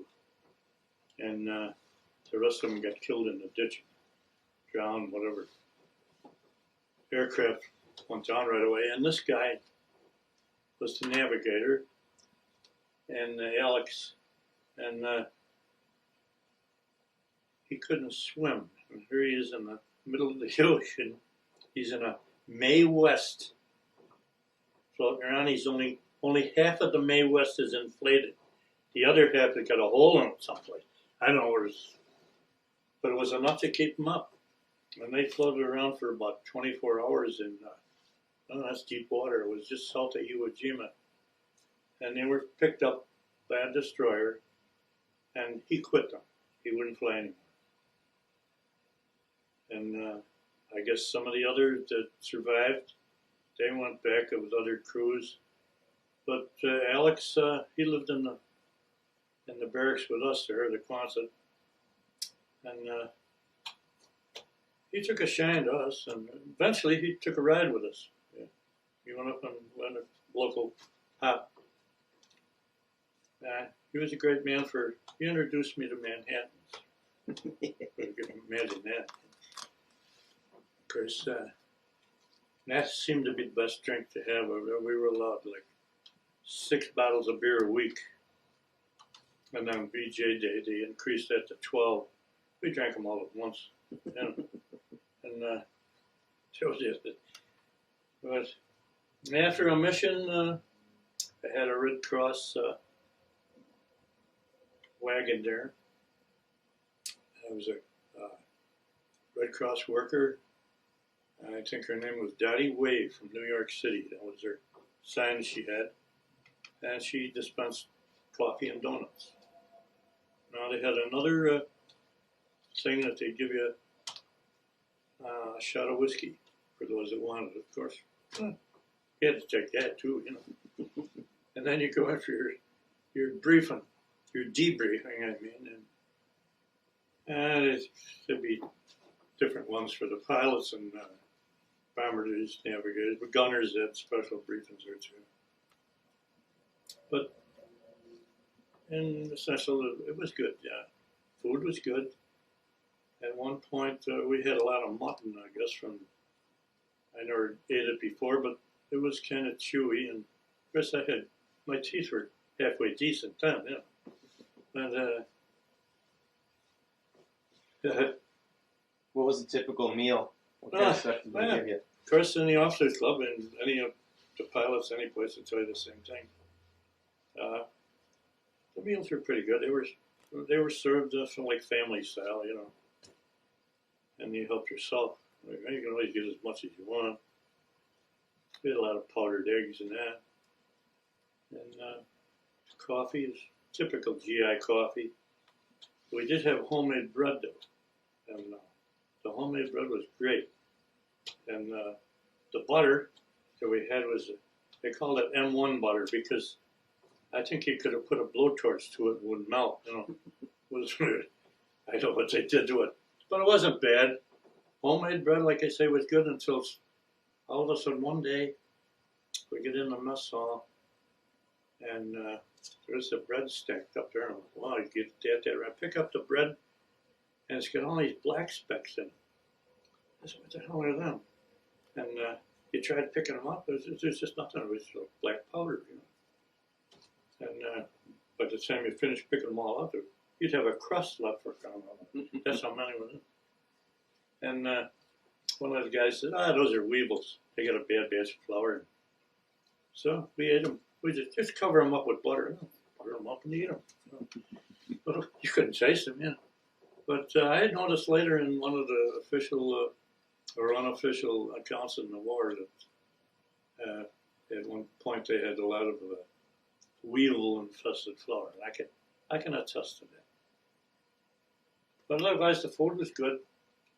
We used to go over in the middle of the night, and there's nothing else to do, or couldn't sleep. And guys would say, let's go over to the restaurant and get something to eat. We'd go over and we'd make grilled cheese sandwiches. The cheese, that was something they couldn't spoil too much, you know. So we'd have grilled cheese sandwiches. The mess sergeant take care of us over there. But So you got there in July? I got there in June. June 44. June 45, yeah. Or 45. And I flew my first mission on July 9th. July 8th, actually. I think it was July 9th, probably back in the States. Anyway, one of the two. And from there on, it was like every 2 or 3 days, you know. Sometimes you'd have in no time we were through July, and then they dropped a big bomb. Those people were over at the 509th Composite Group was over on Tinian. And we didn't know they were there. You know. So when they dropped a bomb on Hiroshima. That was August 6th? Pardon? That was August 6th? Whenever it was the first part of August there. And, geez, we were tickled pink. We thought that was great. Everybody thought the war was going to be over. So, right after that, we start, they dropped the next one on Nagasaki, and then it was over. So then we start flying prisoner of war missions. So, like I said, I gave you a license to buzz the camps, and of course everybody get carried away. And like I said, probably some of those POWs got killed. I hope I wasn't one responsible for it, but you really couldn't tell what was going to happen to a chute and its cargo, you know, when you dropped it. I conformed to was 160 mile an hour on the bomb run to drop, not 195 like you would be doing on a combat mission. 160 and I think it was 500 feet, whatever. So give them a chance to open. Guys were running all over the place. They're crazy down there. And of course, the more they ran, the more excited you'd be. Buzzing the place. Wow. I was going to say something else there.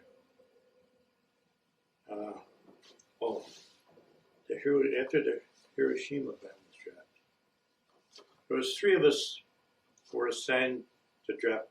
They assigned so many aircraft to a camp, and They give you an approximate location, and the maps they had for us, for the camp locations, and had at least the weather maps, they weren't too good. But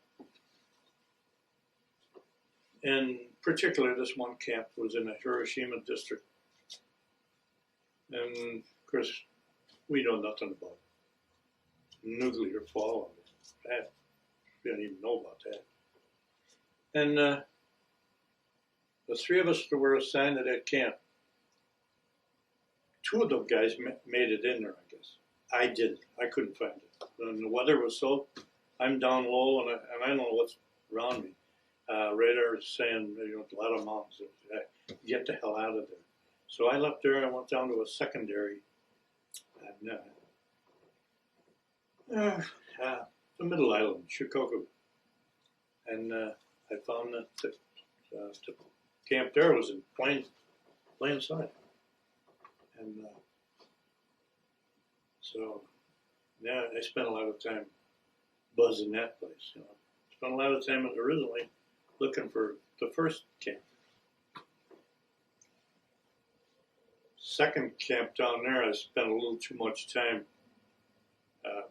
buzzing and looking around, and the more they waved and the wilder we got, until finally we got rid of the supplies, and everything went off okay.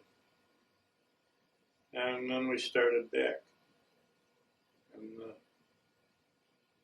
I climbed up to 17,000 feet and we put it on, we went right on cruise control, which was, maximum cruise, I think we called it, and which you got the most distance with the least gasoline used, and you're at the lowest speed. And the speed, I put it at 7, I climbed up quick because I was light, and of course I had used a lot of gas.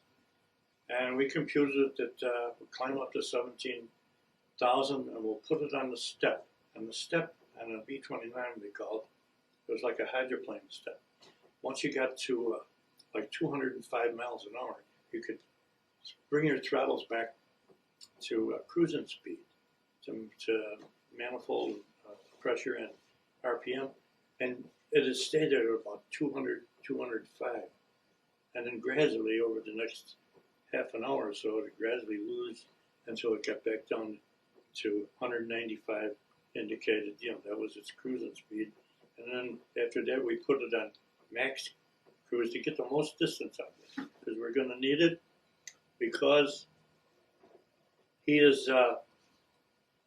says, flight engineer and myself talking back and forth, and he says, this is not an interphone. This is just PNI. And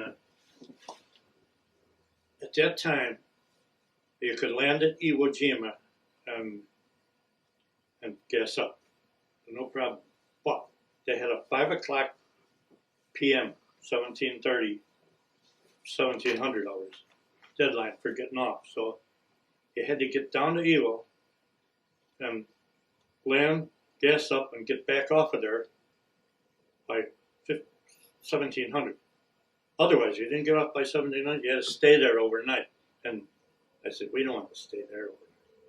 And he said, nah, because we had stayed there overnight about 3 or 4 weeks before, whatever it was.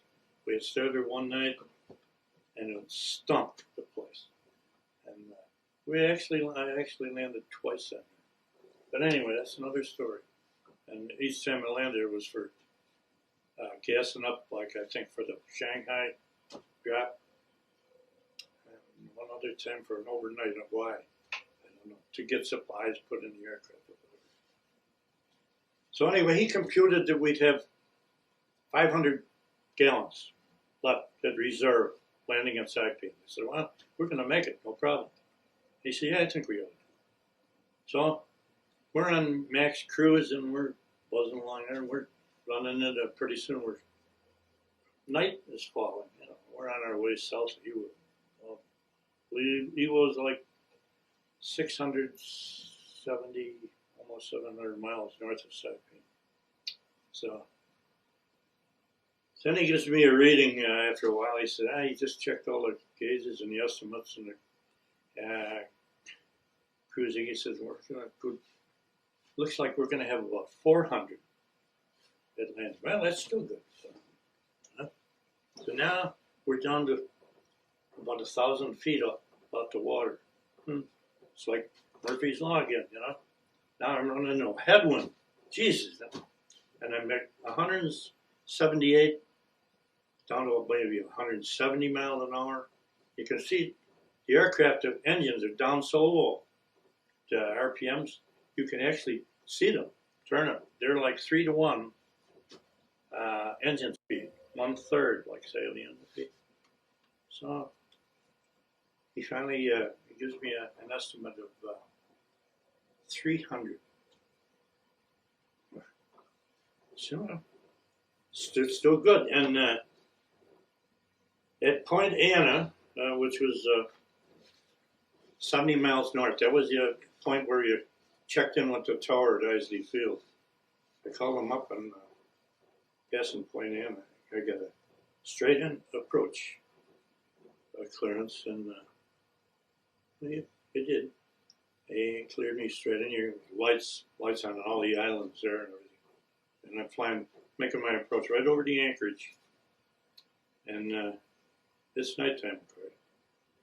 And as I turn, make the left turn into the runway 5, I can feel a backfire. This up here, this engine's running out of gas, you know. So I quick shallow out the bank, it stops. And then gradually we're coming into, and yeah, kissed it. And we got into the hard stand. I said to Charlie Craig, I said, hey, fill that sucker up with and see just how much is. So by reasoning and how much it took,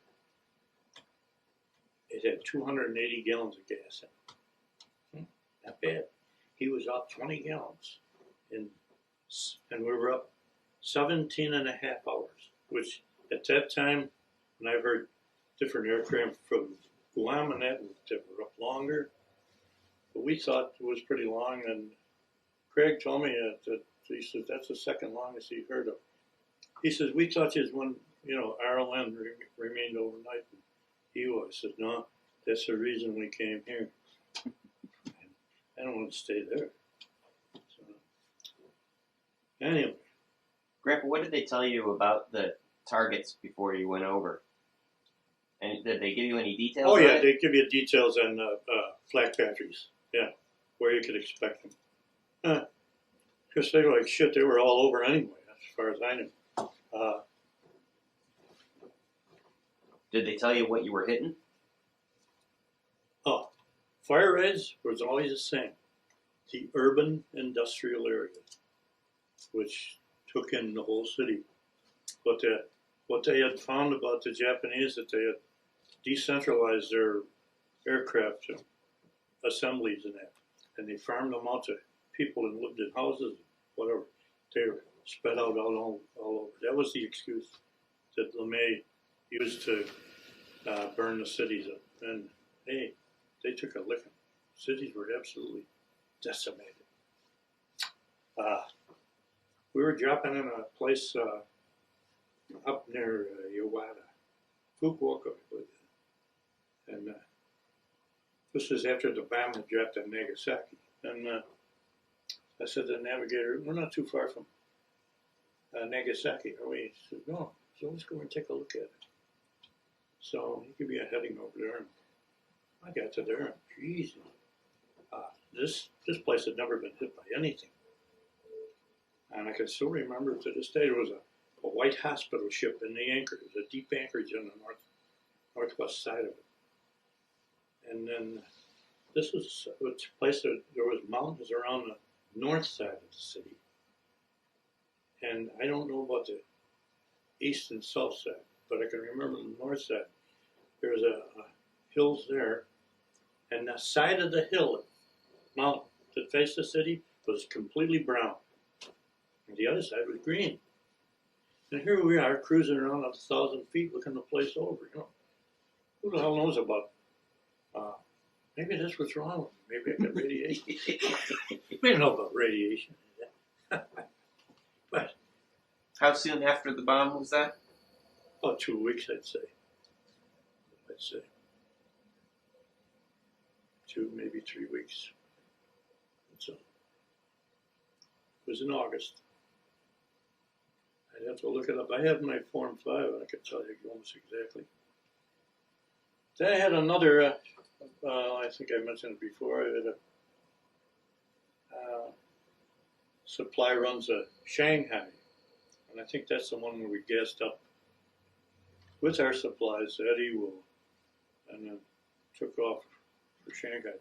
And it was at that one that there was all kinds of aircraft that were all over the place.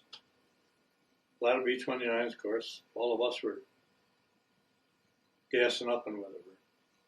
And co-pilot and I are sitting there. We're working our way along to park the aircraft anyway.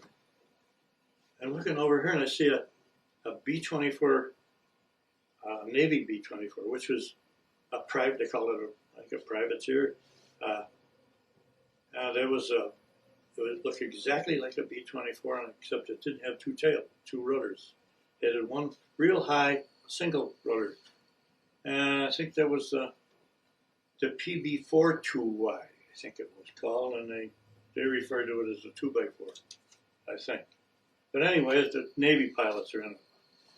Now this aircraft, as we're watching it taxiing along over here, he's coming up. His left wing is gonna hit. I said to Floyd, he said, look at, they're gonna meet. And you can see he stopped. Pilot stopped. Okay. Now I don't know if it was a vertical or the horizontal stabilizer on a 29 or what it was, but it was definitely another wing that he was going to hit with his left wing. He was right on there, you know. Says he's going to hit that. He stopped. And when he stopped, the top hatch of the 2x4 opened, and about a half a dozen guys ran out on the wing, and the wing sagged down just enough. And then they give the signal to the pilot, and he moved ahead. And then he came up on the other side, and they all ran back into it. I says, you know, if you told somebody this, they wouldn't believe that. But I say this with my own eye. But I had known from flying the B-24. It's the same wing on that. And there's probably a lot of B-24 pilots that will attest to this. That's one of the things you notice in it. When you're on the taxiing on the ground, and you're looking out on the left wing from the pilot's cockpit seat, and you can't see the running light out on that wing at all. You can't see it. It's completely hidden. But as soon as you're airborne, it comes up into view. Here it is. It's up here now. And same with the other ones, correct? Uh-huh. And that's, of course, he knew that, no doubt.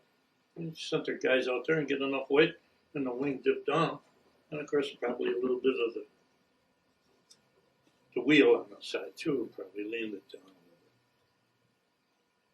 a little bit. So, What did you guys do when you weren't flying missions? When you were on Saipan?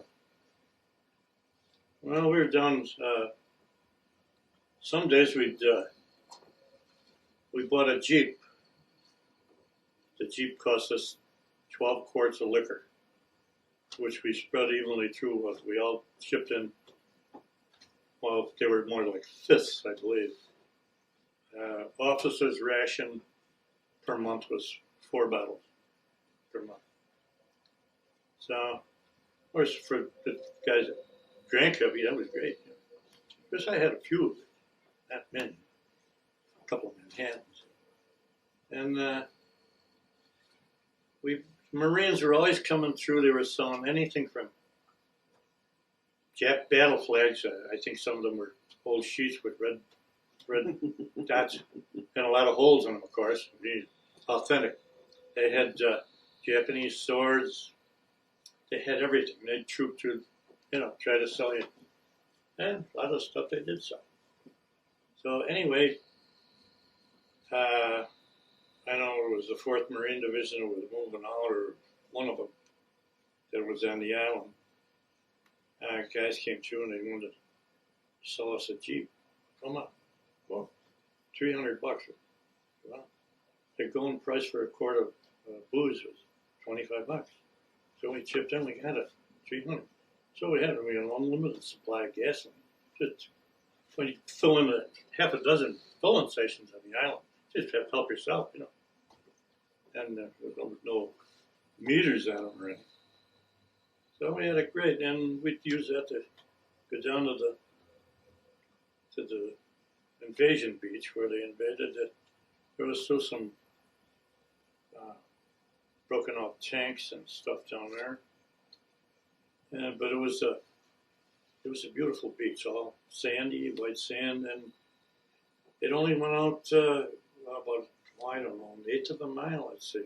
Well, a couple hundred yards at least before you hit the reef, and it was you could swim in water up the deepest, up to your waist. You know, we could swim behind the reef, though.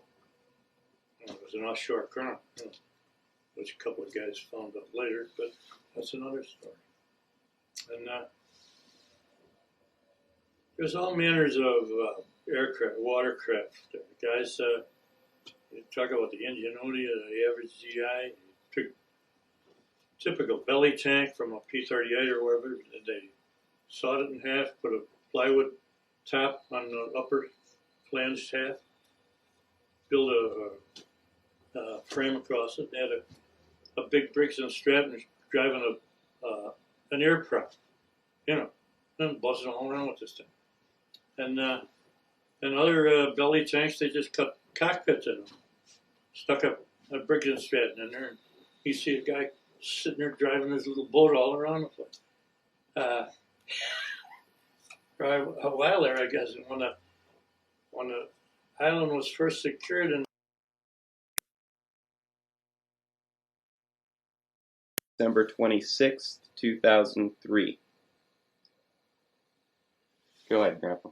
Okay, yeah, well, we're back at the same old stand here.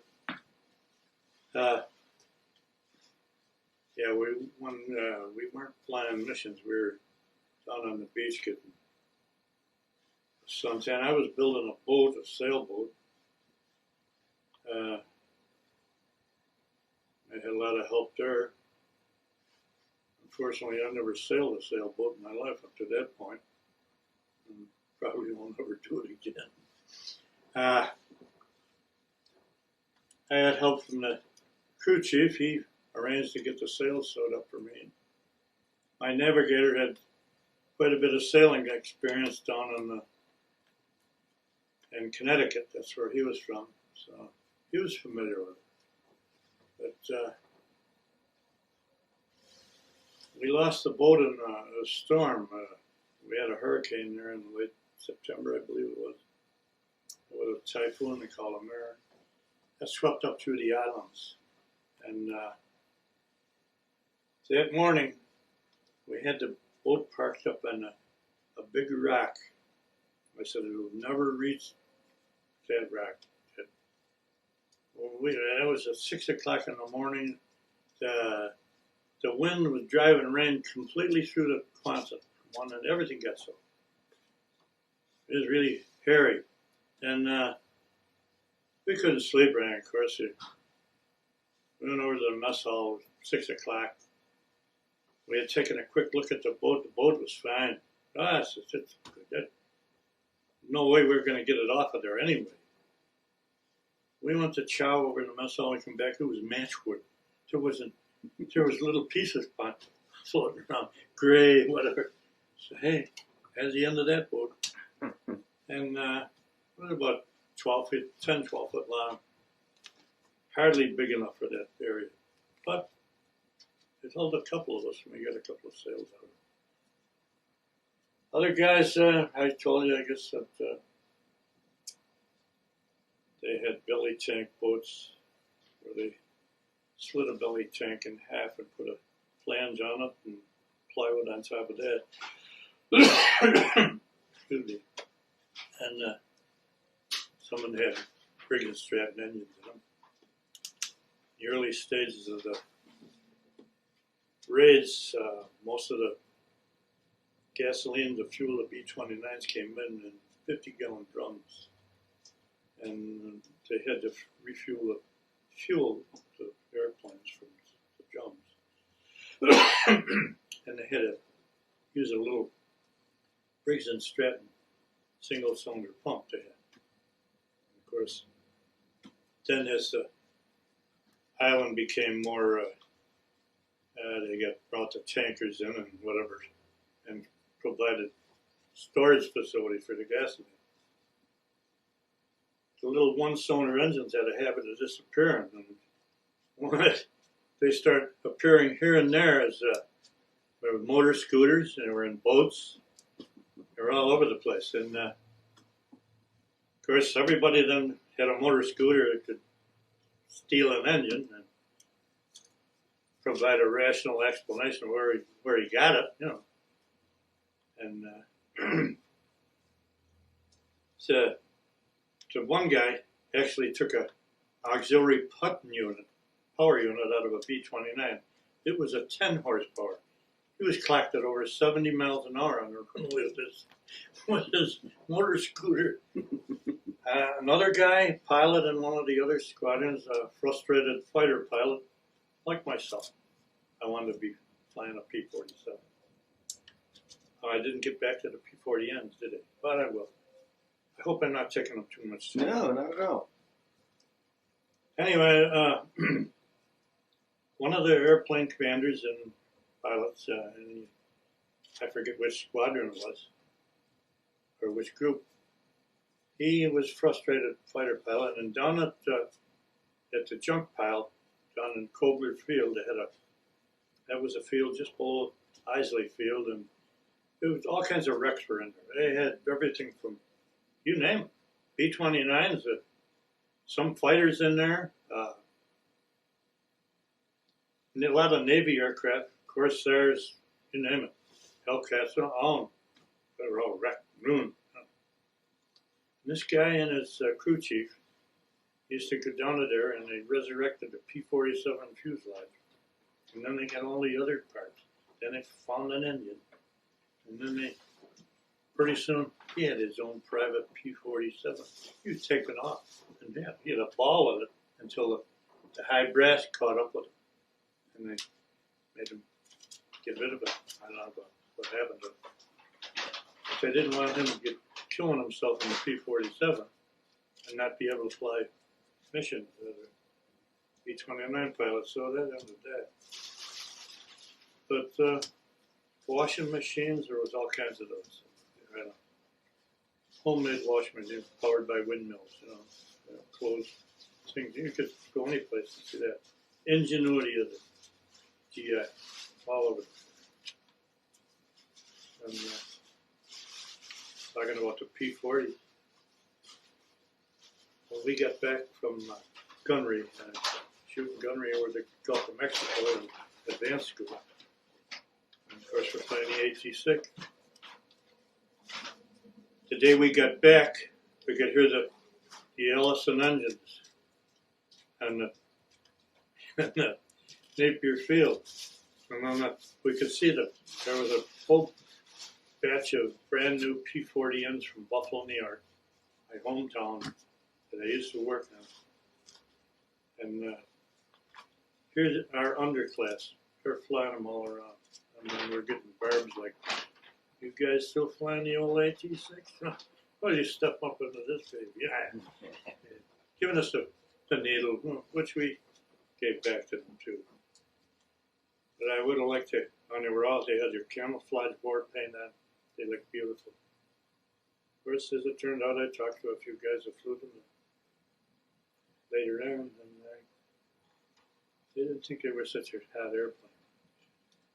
Of course, the guys that flew P-51s and 47s, they'd look at that as a trainer, But it was a rugged airplane, I guess.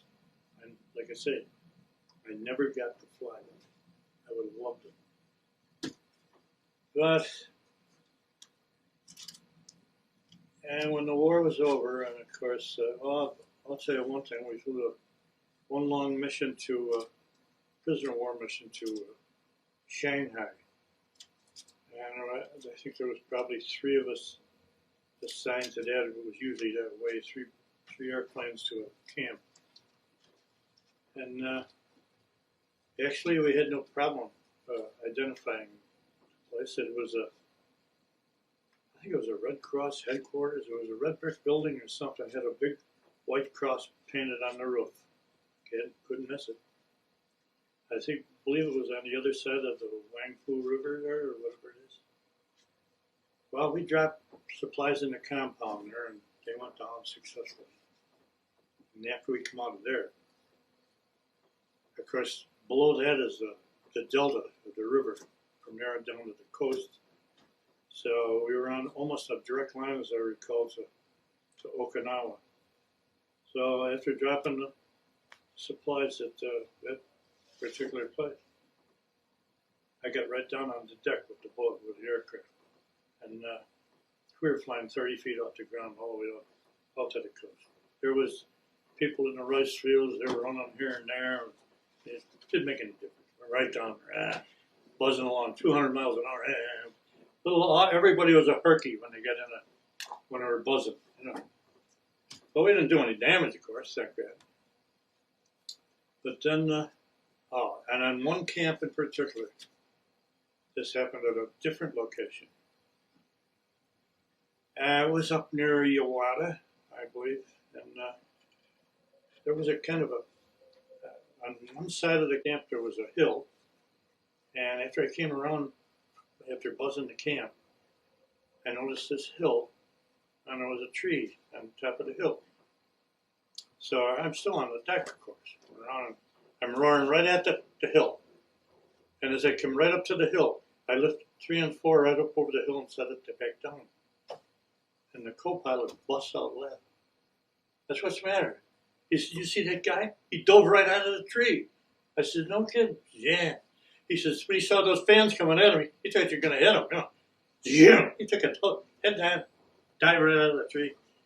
I guess I scored one for the AAF there, I guess. Not that I was proud of it. I didn't see him in there. He must have been taken in the aircraft buzzing the camp. See, he had a good spot up in a tree. And a funny occurrence, but unfortunately for him, I don't think it. Another, in one of the letters that Helbison dropped at that camp that I couldn't locate up near Hiroshima. And the guy wrote what they did was they put their name, the crew number, name, and all their names on a wrench or something, and they dropped it into the camp. And the guy says it landed almost on target on the cross. So the guy wrote a letter back to Helbison, and he was very articulate. He was a captain in, I think, the infantry, and he had spent 3 years as a prisoner. He said on one of the earlier missions, one of the chutes didn't open, and wasn't Helbison or anything. And one of the chutes didn't open, and a Jap riding a bicycle got hit with a can of a 50-gallon drum of peaches, whatever. Well, says they were on the burial detail the next day to bury him. I have a copy of that letter. I'll give it to you. I think your father has a copy too. And I have the original in my thing there. I had a copy of it from Helbison's letter. After the war, of course, it was all kinds of. You had to have so many points to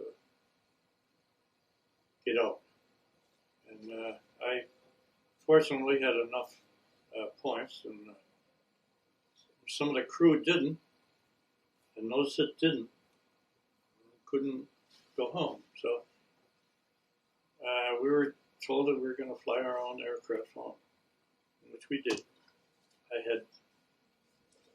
I had 20 guys with me, 20 GIs, all different ranks from master sergeant right down to private.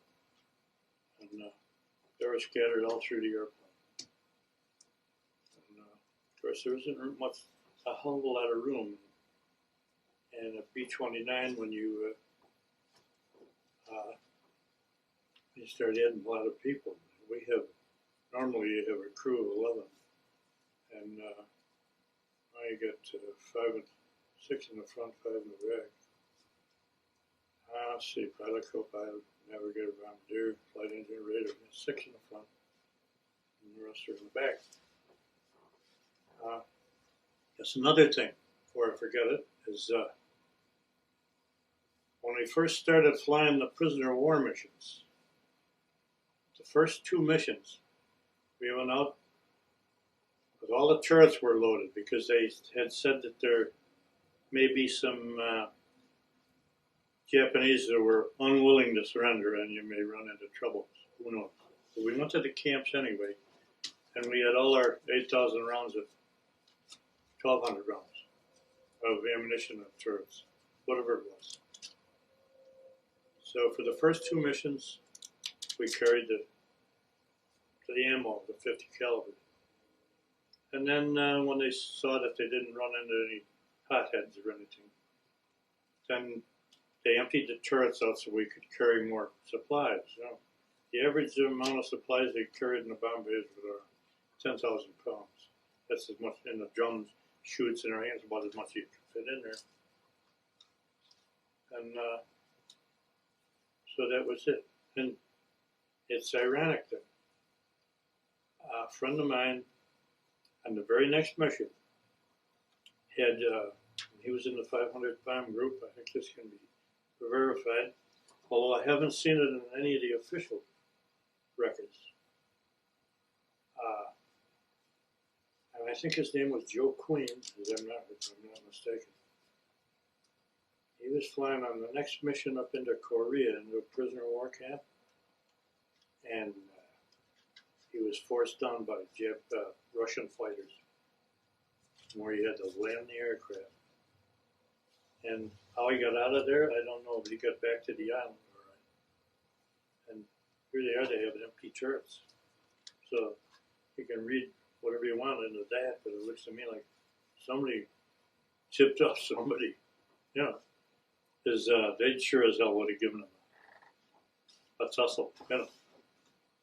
So you got 4 forwards, upper forward, 2 in the lower forward, 2 in the upper aft, and 2 in the lower aft, and 2 in the tail. You know, you can do a lot of damage with it.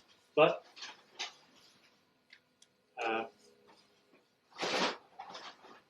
So where did you fly back to when you were? pardon? You had 20 guys in your plane? Yeah, and we got off the ground, and I don't know, I guess it was late October. I have a transcript of it. It's entered in my. It's not in my official time, so that would put my official pilot time well over 1800. And because it took me, took off from Saipan to Kwajalein, and I don't know whether, I think we stayed overnight at Kwaj. And then next morning we took off for John Rogers at on Oahu. That's right near Hickam, Honolulu. It's just, and that had I can always remember the huge pineapple from the Dole Pineapple Works there, right nearby. We landed down at John Rogers Naval Air Station. And then after a day or so there, we went into Honolulu or so. Then we took off again for Mather Field, California, Sacramento. And that's where I took the aircraft. I got exactly 30 hours flying time from Saipan to Mather Field. And the only thing I took out of the airplane was the clock, right? I took my clock out.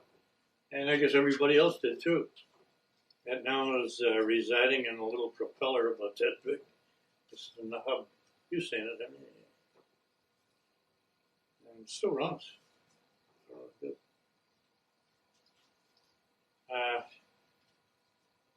Ground crews pulled up to the aircraft as we're, after we pulled up on the hard stand, or the ramp there and parked the aircraft.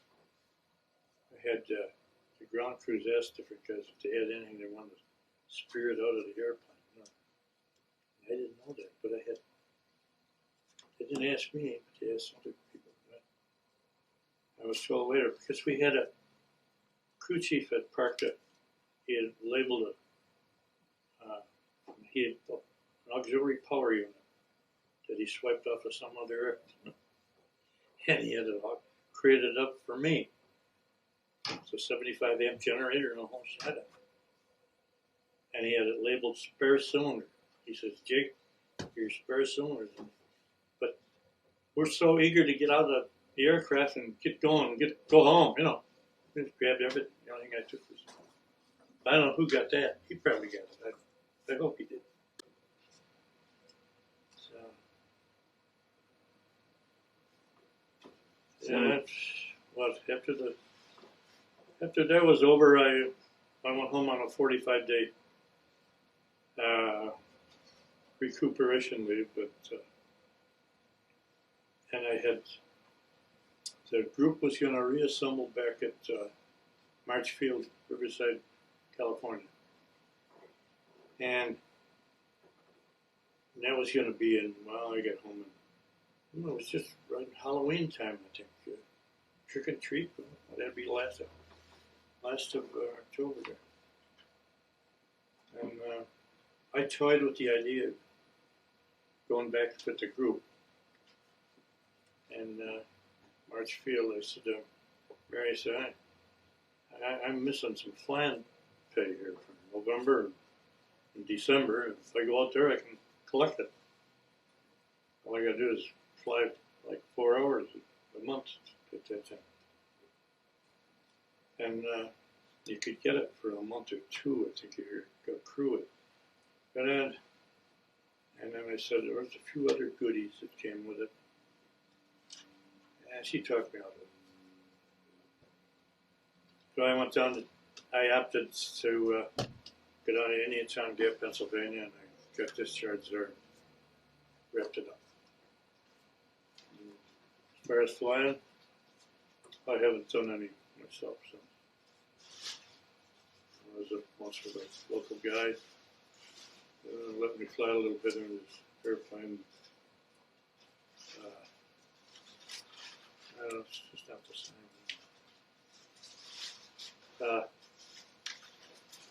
I don't know, military flying, of course you don't have to worry about how much anything costs or how much damage you do either. But not that I did any damage. I've seen damage done. I told you about the Stearman flipping over. I was over at one point in instructing at Cortland.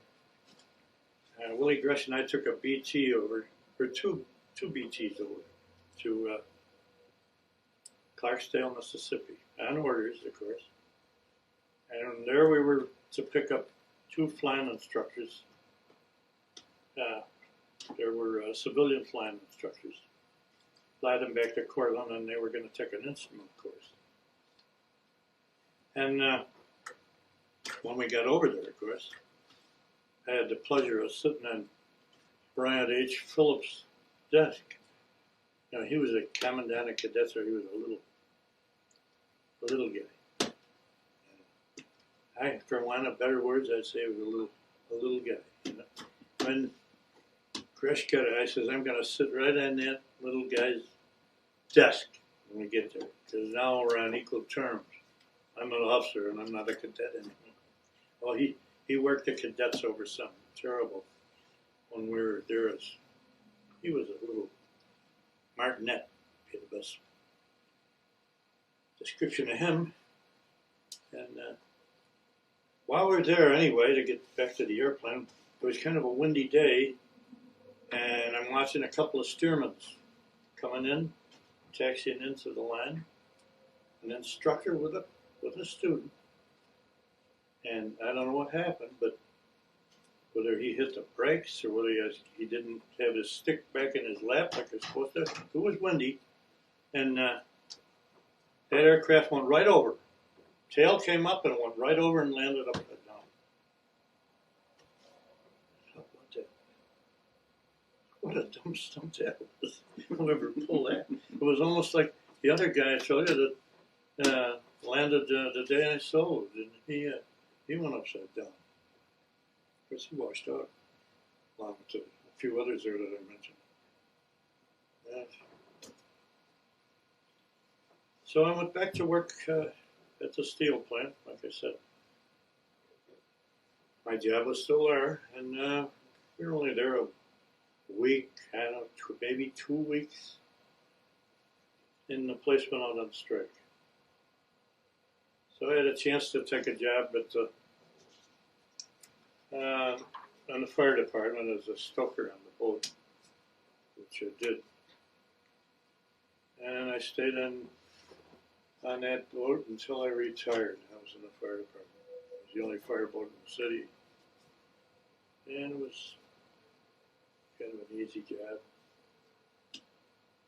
But I worked other jobs along with it. What was your position on the fireboat? When I started, I was a marine fireman, stoker, firing the boilers. And then after a while, I became the assistant engineer and then chief engineer both. But there was 4 of us chief engineers at that title. But one of them was the actual chief. And he had all the responsibility. And I wasn't, we were all on the same pay grade. So, hey, are you going to assume that responsibility too? Down that alley, you know? And that's the way it went, and I finally retired at age 55, and I've never looked back at it. I can remember all this stuff, some of it like yesterday, but yeah. One guy that went over there with me, he was the other crew in the C-54. He didn't make it. I had flown with him, and I had graduated with him. We were assigned instructors together in Cortland. We both stood up for another guy's wedding. We were ushers at the wedding, actually. Nice guy. He was from Connecticut. And he went to B-17s, but he came back into 29s at Maxwell. And he went over with us, he and his crew. And on he completed the same amount of missions I had. But on one of the prisoner of war missions, he hit a mountain up near Sendai, Japan. Everybody got killed except Tail Gunner was the only guy that got up. And that was the only bad thing there. The other guy, Ringham, his name was on Hitachi mission. I consider myself fortunate. What the hell, I guess the guys that were in the ETO, they had a much tougher time, I'd say. Fighters, we only saw one fighter come through the one raid, and I didn't see him. I heard the 50 barking on the element lead gun airplane, but I didn't see it. My gunners saw it. They were firing while he went away. That's the only one I saw. Flak, I saw plenty of that. Like I say, you couldn't see much of it at nighttime, but in the daytime you could see it.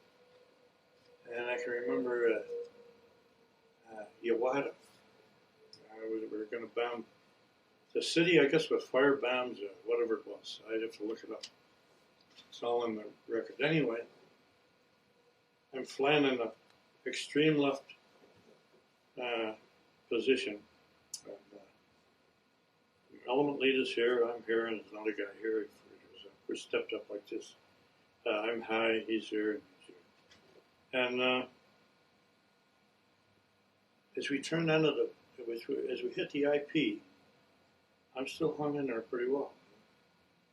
And as we turn on the IP, I'm supposed to, when you're on the outside of the turn, you got to give it more throttle to keep up with your man. The guy on the inside has to decrease. Anyway, with the opening of the bomb doors, and where you have to, you're going to be creeping up, and then I don't know that I came back too much or what happened, but anyways, I was on the outside, and for some strange reason, I'm sliding back. And oh shit! Now I got, as we straighten out, and we're on the bomb run. Now I got to get back up into position. I got everything on this thing, trying to get back up. Gradually, I'm making it coming back up, and the thought occurs to me at that point. I wonder if there's going to be any flak. And sure enough, right at that exact point, there was maybe 3 of them. You know, first you see the orange flash, black smoke, and hey, I said, maybe somebody's sitting on my shoulder there. You know?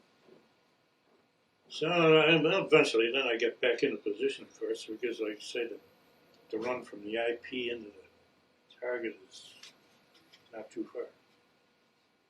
But I got back in, but it was weird. I always kind of, almost everybody did, kind of pride themselves on sticking in there. You know? That was the essence of high altitude, or any bombing. Getting the bombs on the target in a tight group.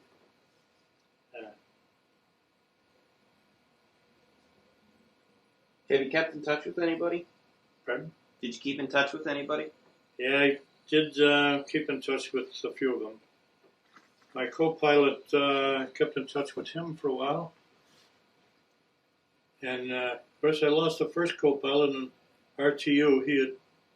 That was a big guy I was telling you about. He had a broken appendix, ruptured appendix, and of course he couldn't continue it. And I had a tail gunner that I couldn't. Every time he went up, he got airsick. I guess the closer we got to realizing that we were all going to go to combat, I think maybe that made him sicker. I don't know. But anyway, I had to get rid of him. And I got another guy. And the new tail gunner turned out to be a Jim. I still keep in touch with him. I just got a card from him. I let your father read it. He went through the University of Chattanooga or someplace.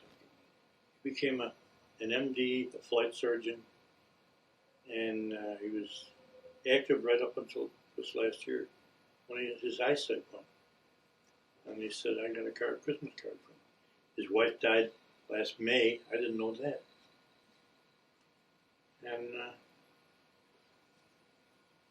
so he's retired, of course. He has to read with a TV teleprompter or something.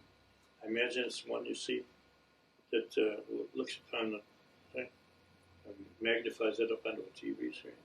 It's one of those kind of things. My left gunner, I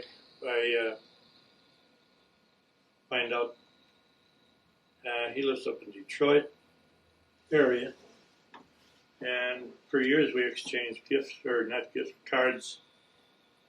And I found out that this year, that earlier in the year, I got a card from his wife that said they were changing their address, and she was moving in. They were moving into an apartment, and so when I had our cards crossed in the mail.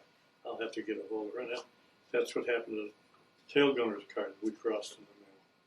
So each one of us didn't know what the other one was writing about, right? Anyway, he's got Alzheimer's. He's in a facility. And she sold the house and moved into apartments adjacent to it, I guess, nearby. Other than that, I know my navigator. I haven't heard from them in a long time. I never heard from them. For a while, I heard from the top gunner. My top gunner, a CFC gunner, was he also went to college after the war. Became a DVM. He's a veterinarian up in Minnesota. I think he said he has a son is a Navy dentist, and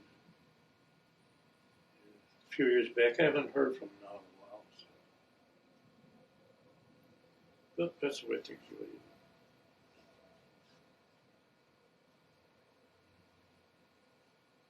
Co-pilot, I haven't heard from him in a lot of years. The last time I talked to him, he had 6 bypass operations. It's one of those situations where you don't want to do too much inquiring. Yeah.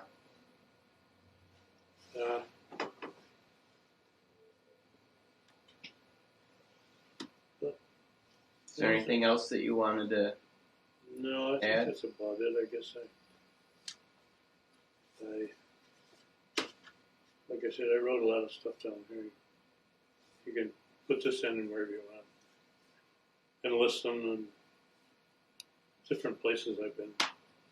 Well, I'll give you, when I give you the transcript, you'll have a chance to go in and add detail or change things where you want to make the record You straight. can take all these right with you, Okay. because I know all of it. And if you get a chance, make a copy of it, copy machine or whatever. Send it, whatever. I wish I was better at that computer. Better than most. How can a guy that can do all this stuff during World War 60 years ago not run a computer? I guess there's a lot of us out there. Anyway, wow, it was great being interviewed. So have fun with that. Thanks, Grandpa. Okay.